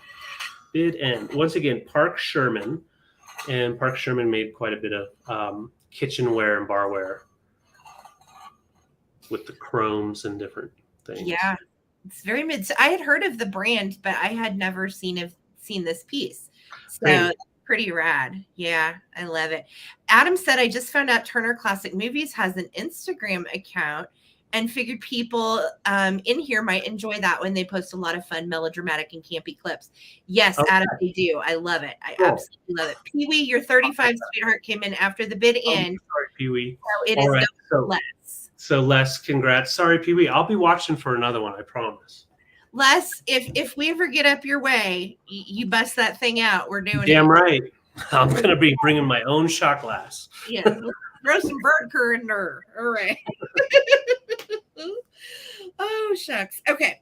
I'm going to do these little redware pieces. They are so sweet. And I stuck some Halloween-y stuff in them just because, I don't know, I was in a mood. Let's see. So I'm going to start these. They're from the 1940s at $12 for choice. And this little guy is a piggy. And he is super duper cute. He's got almost all, a little wear on his cold paint. But he is really cute. And I'm guessing he was some kind of little, either a sugar bowl at some point or a planter. I could not find this exact one. No, he was like a creamer. So you would turn him like this and he comes out of his mouth. He does have a hole in his mouth. I just saw that. Okay, so he is a little creamer. So we have creamer piggy redware, and there's some little speckling you can see on the redware itself. And then see that little area that is just kind of out of the edge. It's not Yeah. really a chip or anything. That's how it was manufactured, but I want you to know it's there. And then it's marked on the bottom, Toy Japan. So he's just really cute. I love our little piggy friend. He's I a love that sweetheart. squad. And I'm so glad you told me that, David. It is. It's a little creamer, and I didn't even notice the hole in his mouth. So that's awesome. All right. So that's choice number one. Choice number two is a black cat, and it is really cool. This one has no cold paint at all. It does date to the 40s. You can see it is the classic redware, which has that terracotta clay showing through the bottom. And this guy definitely is a little creamer pitcher. And his mouth is open. And I had put like a little Halloween tree in him because I thought it was kind of cute like that for Halloween. Go with all of your black kitty stuff. So fun little redware finds. And these are for choice. Now, the pig is much smaller than the kitty. So let me tell you, the piggy measures 4.5 inches and he's 2 1/4 tall. So 4.5 inches long, 2 1/4 tall. And then the kitty one is 6 inches tall. And with the handle wide, it's 6 inches as well. Okay. So really good shape on the little redware pieces. Love that we've got the kitty, black kitty for Halloween. Fun way to put vintage into your vintage Halloween display. Hold on, Skipper. And then we have the little piggy sugar bowl, which is just a sweetheart. So I'm going to start a countdown, friends. We are at 18 with Zoe. Jamie, I see your bid as well. Make sure that you're in all messages, if you would. And all messages is basically the same thing as live chat. All right. And that way we make sure we get your bids in. Let's count them down. Here we go. 15, 14, 13, 12, 11, 10, 9, 8, 7, 6, 5, 4, 3, 2, 1. Looking for a bid in. Thank you guys so much for hanging out. Happy Labor Day weekend. No laboring tomorrow, guys. No laboring. No laboring. Hold on, buddy. I need to let Skipper out real quick. Yeah, you're fine, babe. Go ahead. Piggy says no laboring. Jamie Grafton's in at 20. Thank you so much, Jamie. And there is Zoe. So Zoe, you are going to have first choice. Do you want the piggy or the kitty? And then Jamie will be right behind you at 20. And then, yep, just Zoe and Jamie. So Zoe and Jamie, you guys just let me know which ones that you would like to do. Zoe, you can certainly take them both if you'd like. That's your prerogative as well. All right, Zoe's going to take them both. You've got it. Thank you so much, Zoe. All right, so my next item is mid-century modern brutalism, just beautiful. Now, I'm going to tell you this is a repro, I believe by Target from the 90s. I could not find it for certain, but I had posted a reel and had some people help me locate it, and they said Target. And it started out a lot higher than the price that I'm giving you here. You can see the hangers, and that's the giveaway right here is when you're looking at pieces, if you find that. But it's still a vintage repro nonetheless. It is a beautiful brutalist type of piece. And you can see how it hangs. It hangs vertically on these two holes here. And I'll hold it from the bottom so you can see all the way through. And so they've got to where they curve a little bit so you can get different shadows and different reflections. So depending on the way the light's hitting it, it's going to give you a different look every time. So it is just one of those kind of pieces that is a statement piece, a great background for your mid-century modern or just an eclectic design. But I think this would be great in a hallway, or even Sarah and I were talking about it. If we weren't going to sell this, we were going to put this on our front porch because it's a covered porch. And it has that kind of outdoor look. And the cool thing is because it is newer, it won't rust. You can see that is actually paint from when it was produced. So that's manufacturing. And it measures right at 16 by 20. And that is also the other giveaway. If you measure a brutalist piece and it comes out perfect, measurements like a 16 by 20, 11 by 14, It's not, it's not an original handcraft. Right. Right. It's not as raw. So I'm going to go ahead and count down. Karen, Chase, thank you so much. It's just one of those pieces that you can't leave behind. It's You just couldn't pass it up because dang it, it's so cool. it's too cool. Yeah. Yeah. All right. So let's count her down. If anybody's interested, we're at 24, 15, 14, 13, 12, 11, 10, 9, 8, 7, 6, 5, 4, 3, 2, 1. Bid end. Hi, Lemmy. How you doing, man? Get. Yep. Are you hanging out, looking like Heisenberg? Are you hiding? Say my name. All right, there's our bid end. So, or no, I thought I saw the bid end. There it is. So, Karen for 31, congrats. This is yours. Taylor, I saw your bid. Thank you so much. All right, I'm so glad that had a home. It's really cool. I am too. It is. It's very cool. All right, I am going to do some choice, and this is totally out of my wheelhouse. But I've seen other people find these, and I never knew what they were. I always felt like they were dirty or something, but they're not. They're not dirty. They can be. I mean, whatever. No, they're not. These are not dirty, and we are not going to say dirty things about them. They are vintage, actually antique, blown glass sock darners. That is what these are. And I am starting them at $18 each. They normally go for like $45 a piece. How much are you starting? 18. Why? Because I got these like ridiculously cheap. I really did. I'm just saying, if I did that. Yes, they are blown glass sock darners. No, they are not crack pipes. Oh. I know. I knew everybody was going to be like, well, what the heck are these? At first, Lisa. Dusty, you can lay them out. I swear to you, they are blown glass bulbous sock darners. They are. You would put the sock on it and you would darn that sock. Darn sock. Means to sew it. Yes, there is a YouTube video if you're interested about how to darn a sock. That is what these are. They came from an antique estate sale up in Denver. And again, I thought they were really cool because people actually collect these and they look like some horrible gynecological nightmare or something, but they're actually antique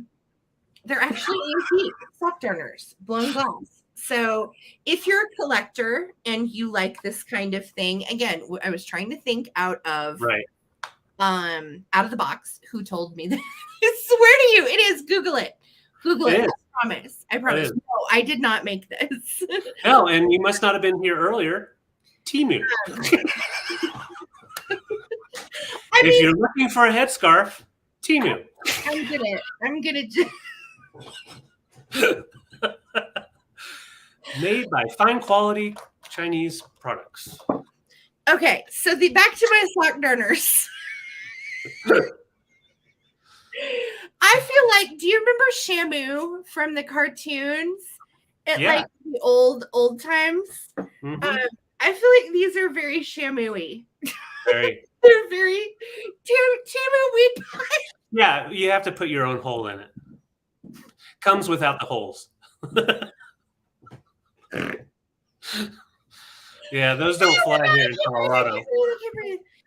Okay, all right. We're going to count them down. I think there was one person in. Did I miss it? No. Sorry. Zoe knows what these are. She knows. They're worth quite a pretty penny. Oh, God. Mary said butt stuff. No. Okay. No butt stuff. Stephanie, you stop it. You naughties. It's a whale, Lisa. Yeah. Ooh. I know. I walked right by him. Sarah was like, ooh. And I'm like, I know. David was like, what? Why are you getting those? And I was like, they're antique sock turners. And he's like, what? And I'm like, he's like, sure they are.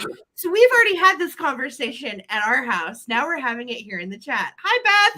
Right. Sherry said Gwyneth Paltrow uses them for their stuff. Oh my goodness. hey, do what you do, But just remember, these are glass, so they will break. You guys are too much. I cannot with this chat. Okay, let's count these extreme stories of the ER. I can't. No. Okay. No more, David. Here we go. 15, 14. I swear to God, they're sock darners. Yes, Beth, they are sock darners. Yes. 13, 12, 11. Maracas. No. 10, 9, 8, 7. That's right. We make socks. 6. I cannot. 5, 4, 3, 2. Hey, babe, pass me some more of that string. Mary, that's what we do when we're not doing live sales. We're just over here haphazardly knitting socks on glass phallic pieces, Mm-hmm. So, big earrings. Yeah, they're pretty hot. Those are nice. I love y'all. Phil, you know what, Zoe? Kudos to you for being the only person in this chat for knowing that these, Google them. I swear to you, they're sock darners. I work for a radiologist. They've seen that. I'm sure. Well, how'd that get there? I cannot. I'm like sweating. I feel uncomfortable. I feel like, okay. Did we get a bid end on these ever? Or did I miss it? What did you say? Did we get a bid end? I don't think. Yeah, we did a long time ago. I did, right? Yeah. Okay, Zoe, do you want one or both? Just let me know. And everybody needs a sock darner in their life, ladies. Okay. Damn. I gotta go. Okay. What am I gonna bring now? I don't know. She left me hanging here. Okay. So, all right. So while we wait to have her pack those up, let's go ahead and pull out an owl. Oh, I should put the price on here. Okay, so she's getting the green one, baby. And I'm going to start this owl at $25. And he is not just an ordinary owl. So, so he is a Zuni antler.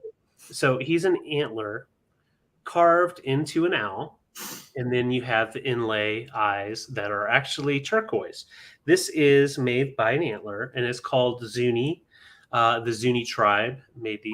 Wow. And these are very high dollar, what you would consider like tourist pieces, folk art crafts. Yes. And just extremely beautiful. I've only found one other before, and I sold it for like $60 or $70. I am actually starting this very low. I love native works, and the fact that it is from an antler. You're talking about taking an antler off an animal and then carving it and hopefully not messing it up. So it's definitely a cool piece. I mean, it's no sock darner, but and please don't put this in places you don't want it. Like, don't put this in. God's sake, don't. Yeah, don't do anything with this. No, this does not darn socks. This is actually indigenous Zuni art made from antler and inlay turquoise, and these actually are very collectible and very expensive because they're made from natural animal parts, and it's indigenous art. They're beautiful. Mm-hmm. They are beautiful, and the fact that they have that beautiful blue, they're just awesome. And I had this in my shelf for a while. I enjoyed the littles for a bit, and then I moved them on. I've got some bells and weird things up there. It's a mess. It's a hot mess. So let's go ahead and count down. Mary's in at 25. I love this guy. Anytime I find these types of pieces, I just have to grab them. Zoe, I see you in at 26. I know, pipes from Temu. I know, Patsy. All right. Y'all are on fire tonight. I swear. Yeah, let's go ahead. It's Labor Day. Everybody's having some drinks, not us. Let's have some fun. We're not drinking yet, but we will be later, perhaps. Yes. So let's count her down. He measures right about 2 inches tall. 15, 14, 13, 12, 11, 10, 9, 8, 7, 6, 5, 4, 3, 2, 1. Bid end. You can see the innards of the antler. So cool. They're innards. Yeah, don't let your dog get to this because the dog will chew it. True story. It'll smell some of that that innards. That So could Mary's be in. vet. Yeah, you don't want to head to the vet because of this owl. No. All right, Zoe, your 28 came in right after the bid end. So Mary, for 27, you got a hoot hoot. Love Thank it. you. It's a cool one. It is a cool one. All right, so I'm going to do some choice on what is a pretty rare atomic pattern that I actually didn't even know about until today. Well, not today, until the day that I picked this pattern. I knew they were something though, and I'm so glad that I snagged them. I just didn't know what they were. I don't know. I don't even know. We're a hot mess up in here. All right, so first choice, we're starting the choices at 16. Okay. Zoe said that you got my last owl that I had sold. Oh, So that's awesome. I'm glad. That's awesome. You have a little collection going on, Zoe. Yeah. So this particular pattern is by Salem, China, and it is the Atomic Wave, and it is a 1950s cream and sugar set. Really, really pretty. Love the little lid and the design on it. And what I came to find out with the Atomic Wave made by Salem, that it was only made for a few years in the 50s, which is why this is more on the obscure side as far as mid-century patterns. Here is the little creamer, super cute. And you can see on the bottom, we are marked Salem, oven proof. Great mid-century brand. They had some really interesting patterns. And again, this is called the Atomic Wave, which I think is just beautiful. And that blue is so yummy. And this is the sugar bowl. And there's no damage or anything to the lid or the edges. It's in really good shape. And it is such a stunning set. So you've got the sugar and creamer from the 1950s made by Salem, China. And that is going to be your first choice at 16. Nice. Second choice is an L.E. Smith little piece of glass. And it is a black tri-foot Mount Pleasant candy dish. That's the name of the pattern. And it looks black. It reads black, but it is the most dark and wonderful amethyst, actually. Okay. So it is a wonderful dark amethyst color. It's got those fabulous little mid-century feet that are very iconic as L.E. Smith. Same with that little button bottom. Little button bottom, yeah. Yeah.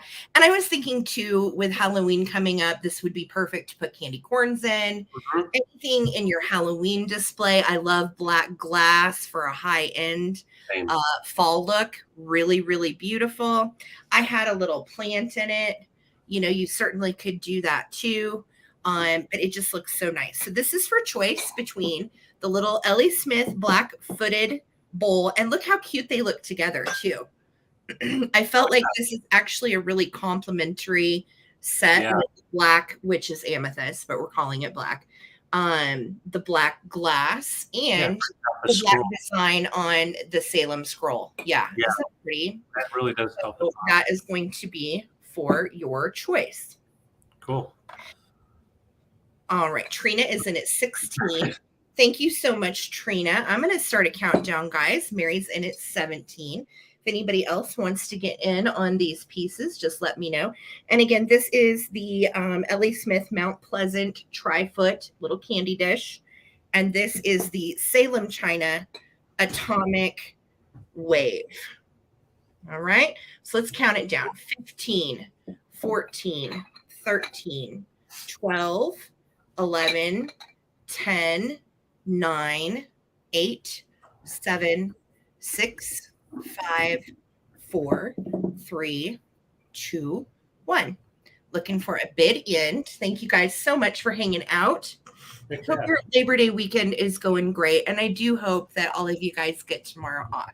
And if you are one of the people that works tomorrow, well, you're awesome and you're a hero. Yeah. And I hope you get paid double time. I know. There you go. We used to shoot 2 different weddings. Thanks, Lisa. Okay, Trina, let me know if you want the bowl or if you want the sugar and creamer. And then Mary Causey, you would have second choice. All right. So you just let me know what you guys want to do. Thank you so much. Perfect. Yeah, I was going to say we used to was shooting weddings. Labor Day weekend, as you would guess, was one of our busiest weekends. We We were were shooting, never home. Yeah. in a weekend. So my next, there's tape on this. I gotta get that tape off. It bothers me. Okay, so my next choice starts at 12. I've got odds and ends for a Mantiques area or for a bar area and some kitschy. So I'm going to first show this one.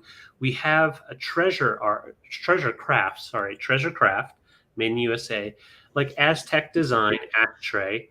You've got your 3 little slots for your stogies.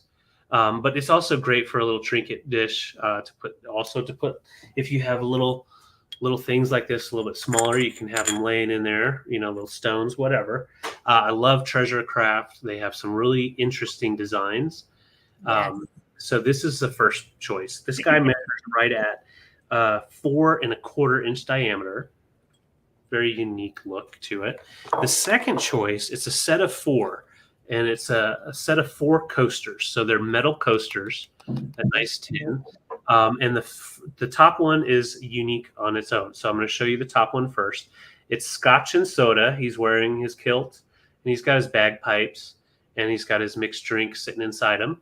He's so cute. I know. You can see the texture. That texture is there so that way your drinks don't slide right off.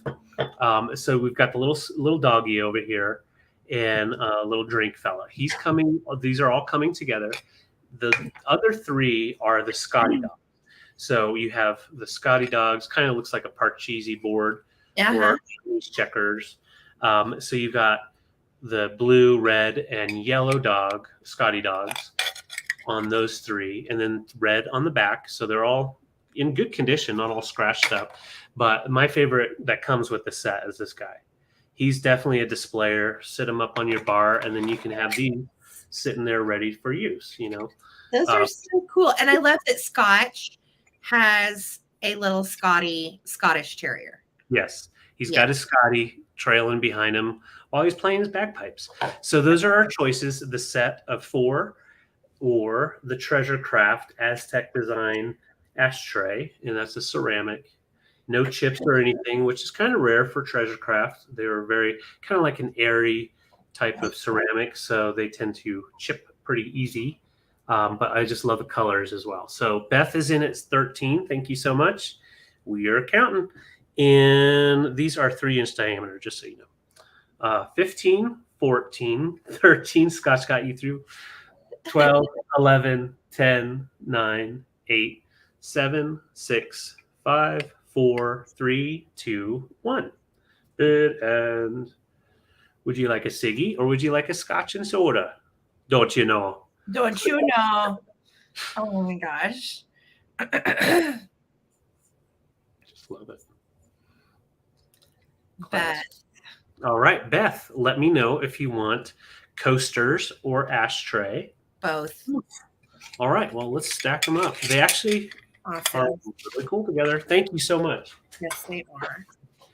All righty. I have a choice of 3 different items. And I always like picking up stuff like this. I don't know why.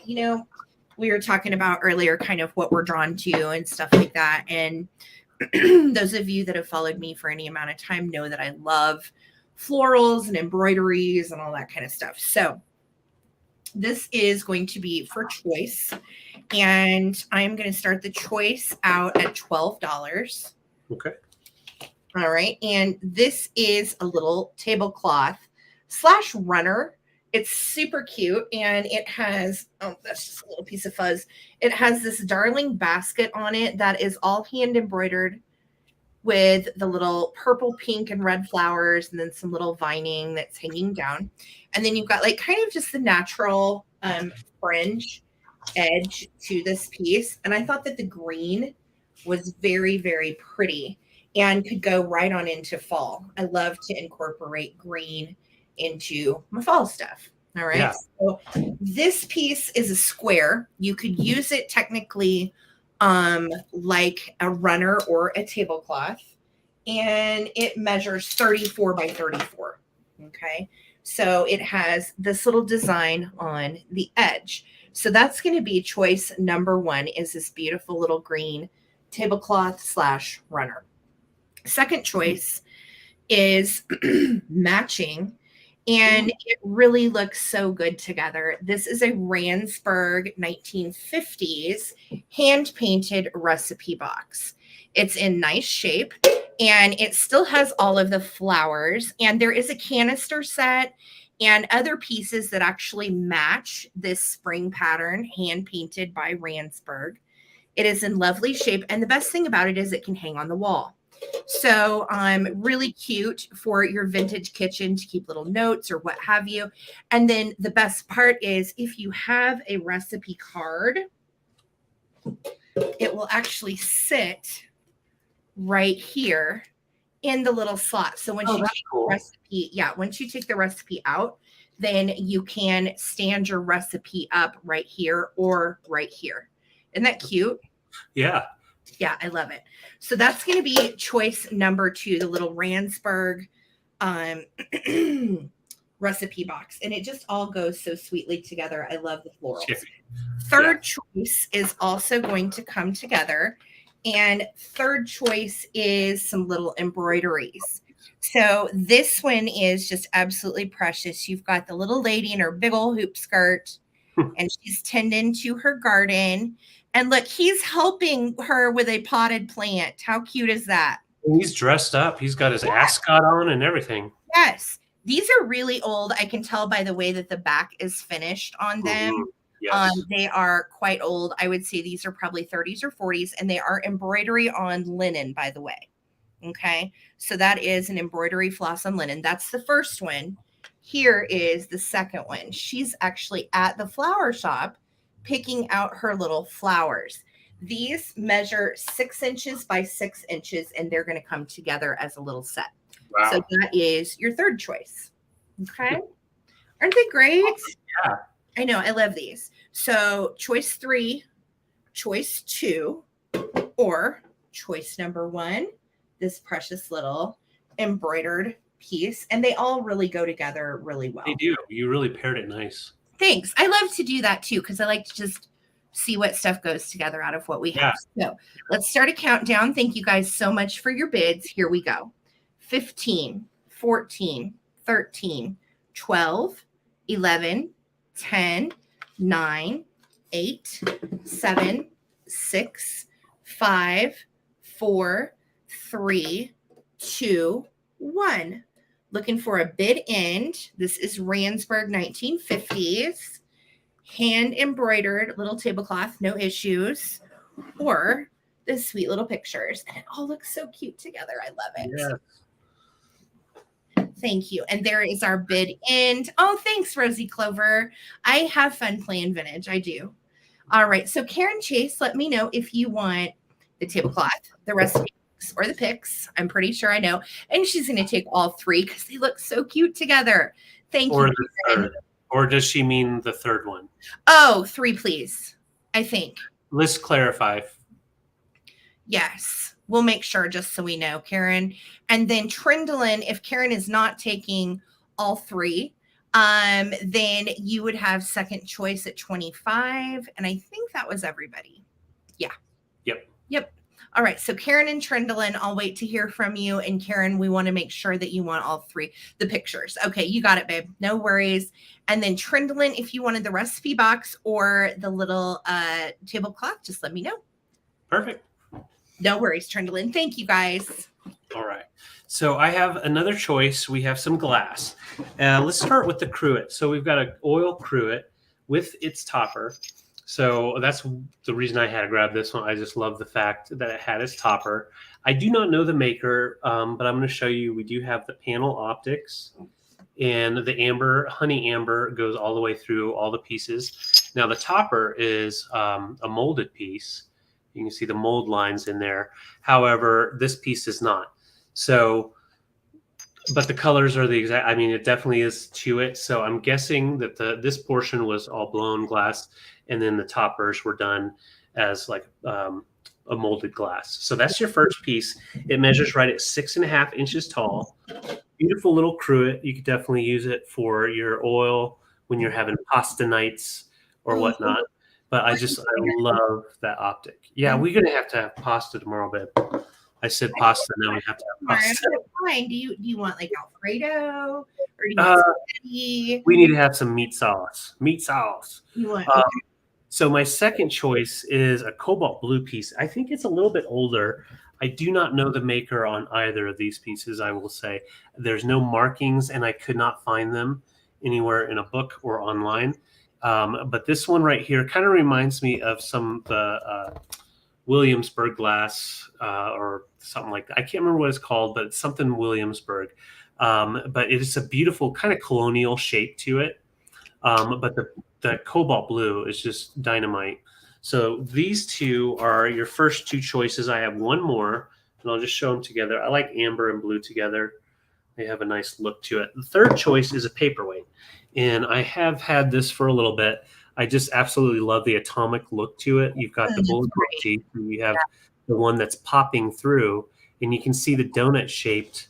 Let's put white behind it. The donut shaped Bulacanti, and it's popping through. So it kind of looks like he's traveling to space, and then you have the little blue stripes down at the bottom. That's pretty. It's a nice one. I don't know the maker on this one, but there's a lot of different makers for the different paperweights. That is Mary? so cool. It is. Sorry. David, Pee-wee is asking, how much does the blue piece weigh? Is it heavy or light? It's heavy. So, well, about 8 ounces, maybe 9 ounces. So it's not too heavy. But when you get into close to it, you can see it's kind of a thicker glass than a lot of these little guys were. That's pretty. Yeah, it has a really nice look. Definitely great for like a 4th of July display. So those are the choices. These guys measure 6 inches, 6.5 inches, and then just a 3-inch diameter paperweight. But I just like them all together. Just display nice. See, you put together a good vignette too. That's awesome. I love that. Thank you. Nice. Thank you. So yeah, let's go ahead and count it down. So yeah, we've got the cruet, the little mini pitcher, and paperweight as choice. All right. Bye, Sherry. Thanks for being here. 15, 14, 13, 12, 11, 10, 9, 8, 7, 6, 5, 4, 3, 2, 1, bid end. Show you some more of that optic. Oh, I love that. Yeah, that looks really great. Yeah. Thank you. Patsy, I see you're 18. Appreciate it. And we're just waiting for our bid end. Lisa, thank you so much for being our bid ender, and all of our mods that are here. Thank you for helping us out. Mary jumped in right at the end. So Mary, let me know if you want blue, amber, or paperweight. And Tina, your 15 came in right after the bid end. Thank you, guys. So Mary has first choice, and then Patsy is going to be next up after her. Awesome. And I'll just watch the comments for you guys, because I think we have one more round left. I have one more thing, and I think that's it. Okay. And then we're gonna do a quick recap. Yes. Mm-hmm. Okay, got you for the cobalt and amber, and then so for Patsy. We have the paperweight left if you are interested at 18, or you can just put in pass. It's a beauty. I've had it on my desk for a while. That's everybody. Yes. Yep, and that's everybody. So I'll get you written down, Mary, and then Patsy, just let me know in the comments either way. Awesome. Thank you, guys. Last item for myself tonight is a very sweet estate sale find from Denver. And one of them is as is, and one of them is perfect, but they're a pair. So like I have to bring them together because they've been together all these years. These are K Finch. Whoopsie, let me make myself big. Apologies. Oh, sorry. Oh, you're fine. No, these are K Finch. And they are California pottery. K Finch is an artist that did her own designs and her own painting. And usually you'll see these in a pastel colorway. These are the brown matte glaze, and they're very collectible, very cute. They are marked on the bottom, K Finch, California. And they are super sweet. You've got the little sculpted leaves down here by the feet. And I'm going to show you the partner. The partner is the one that is as is. And the only reason he's as is his little leaf got a chip off of it. Okay. But I couldn't leave him behind, and they were selling them as a pair. So Right. I was like, he has to come with. And this one is such a little sweetheart. And I just thought, for fall, these little brown birds would be just super sweet tucked into your fall display. Yeah. And And Sarah, I'm sorry, I missed the starting price. I because was I right. didn't give it to you because I'm a ding dong. 14. You're not a ding dong. Early 60s, Zoe. Early 60s. They have been around a while. And Google, if you get a chance, Google K Finch, because I'm going to be bringing a bunch of other K Finch pretties this next week that I got at this same estate sale. So definitely check out her art. But look at the little fat bodies. I think that her stuff is iconic because they just all look really chubby and cute together. Is this for choice? No, this is for both. Wow. It's for both. So you are going to get them both for 14. Excellent. Yeah.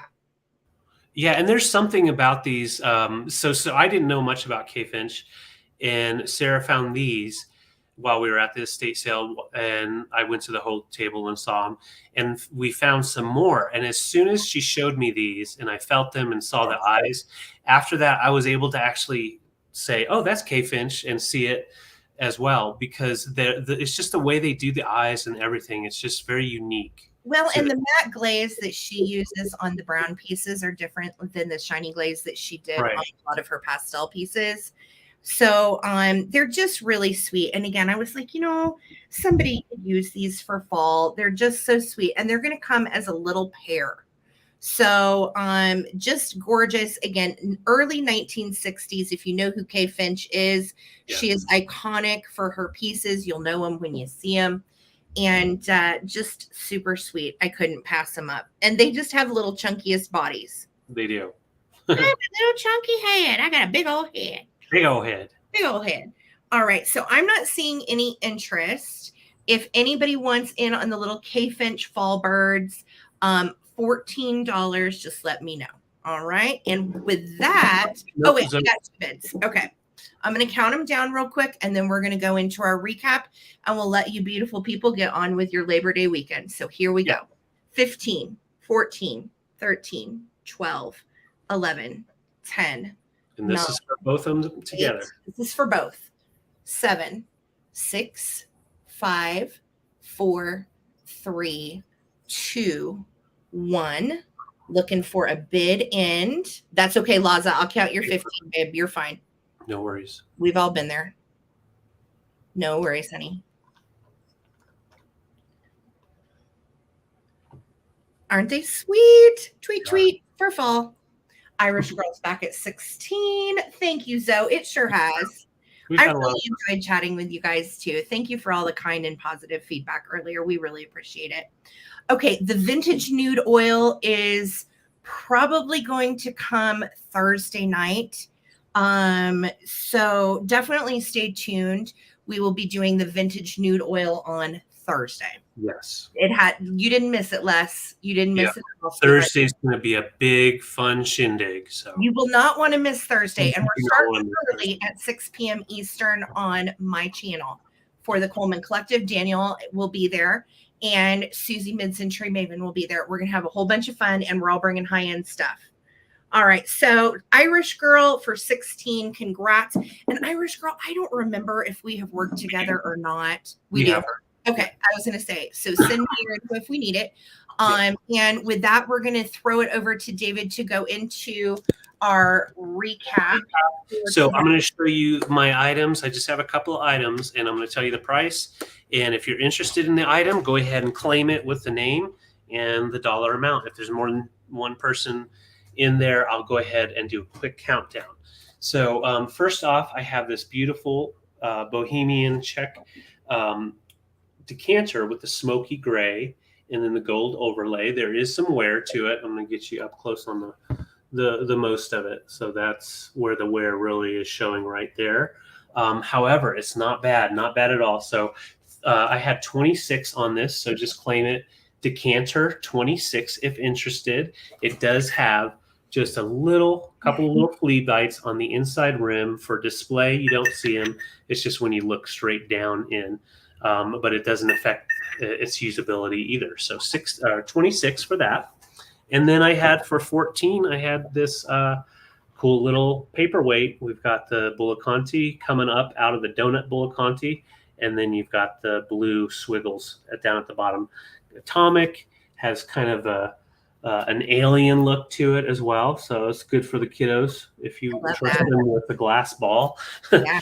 Just put in 14 paperweight, and that's all I have. All right, excellent. All right, here's my recap. And this is a cutie pie little black poodle made in Japan. Her face is kind of periwinkle, but the rest of her is black. She does have real rabbit fur, and she's got quite the little toupee hairdo thing going on. I kind of love it. It's really fun. And she is $10. All right. So, and Tina, I got you for the paperweight. Thank you so much. You got it, Tina. Nice get. All right. So put in $10 black poodle. And then I had, you're so glad I'm bringing this back. It's a blue schmoot. No, it is a sock darner. I can't get it. I can't escape the sock darner. 18. If anyone is interested in the blue antique blown glass sock darner, these are actually highly collectible and go for like $45 each. Les, I've got you for the poodle. You've got it, sweetie. Thank you. And then Tina, if I don't have your information, we may, but just email it to us at. We do. Do we? Okay. Yeah, we do. Oh, okay. Okay. See, Dusty Moose knows about the sock darners too. All right. Okay, Dusty. I knew it. I knew somebody else knew about a sock darner. No, she's asking about a dilator. Y'all are wild. Okay. Sorry, Tina. I knew that. I don't. David's tired. David needs a beverage. All right. So, hello. This is a new old stock. Don't cut you. New old stock German cheese board, and this is ceramic. So you would put your cheese here. You would put your little stuff here. And you have the original cheese knife, which is super sharp and very cute. And it goes on the little magnet that sticks up here. It's still in its original plastic, never been used. And it has a little green wooden handle. And again, this is made in Germany. 20 if you want to claim the cheese board. Type in cheese 20 and I'll know what you mean. All right. What's your 20? Gosh, I'm so sorry. Cheese 20. And then I had the recipe box and the tablecloth, and I will lower these on these. I'll do them for 12 each if anybody wants them. They're so cute together. So 12 each Ransburg recipe box or the little cute embroidered tablecloth. It's 34 by 34. And type in $12 recipe or $12 tablecloth. And I think,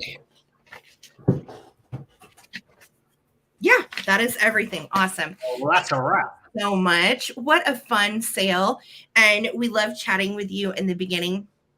It always makes us feel too like when we've gotten to chat with you that, we have our finger on the pulse of what you guys enjoy.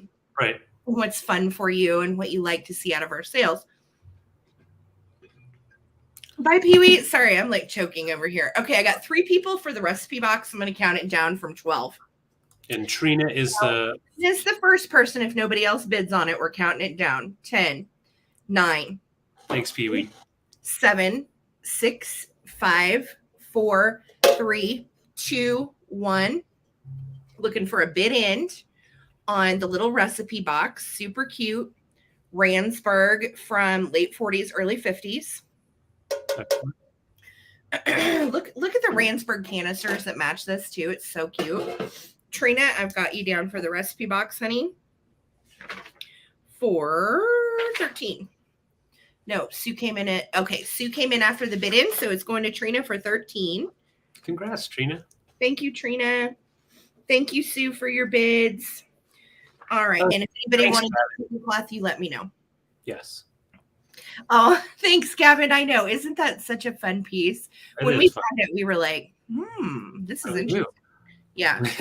Yeah. All right, guys. So we will see you back for a live shop with me on Tuesday. Enjoy your day off tomorrow. I hope everybody gets a little R&R in their blood and just enjoy, be good to each other.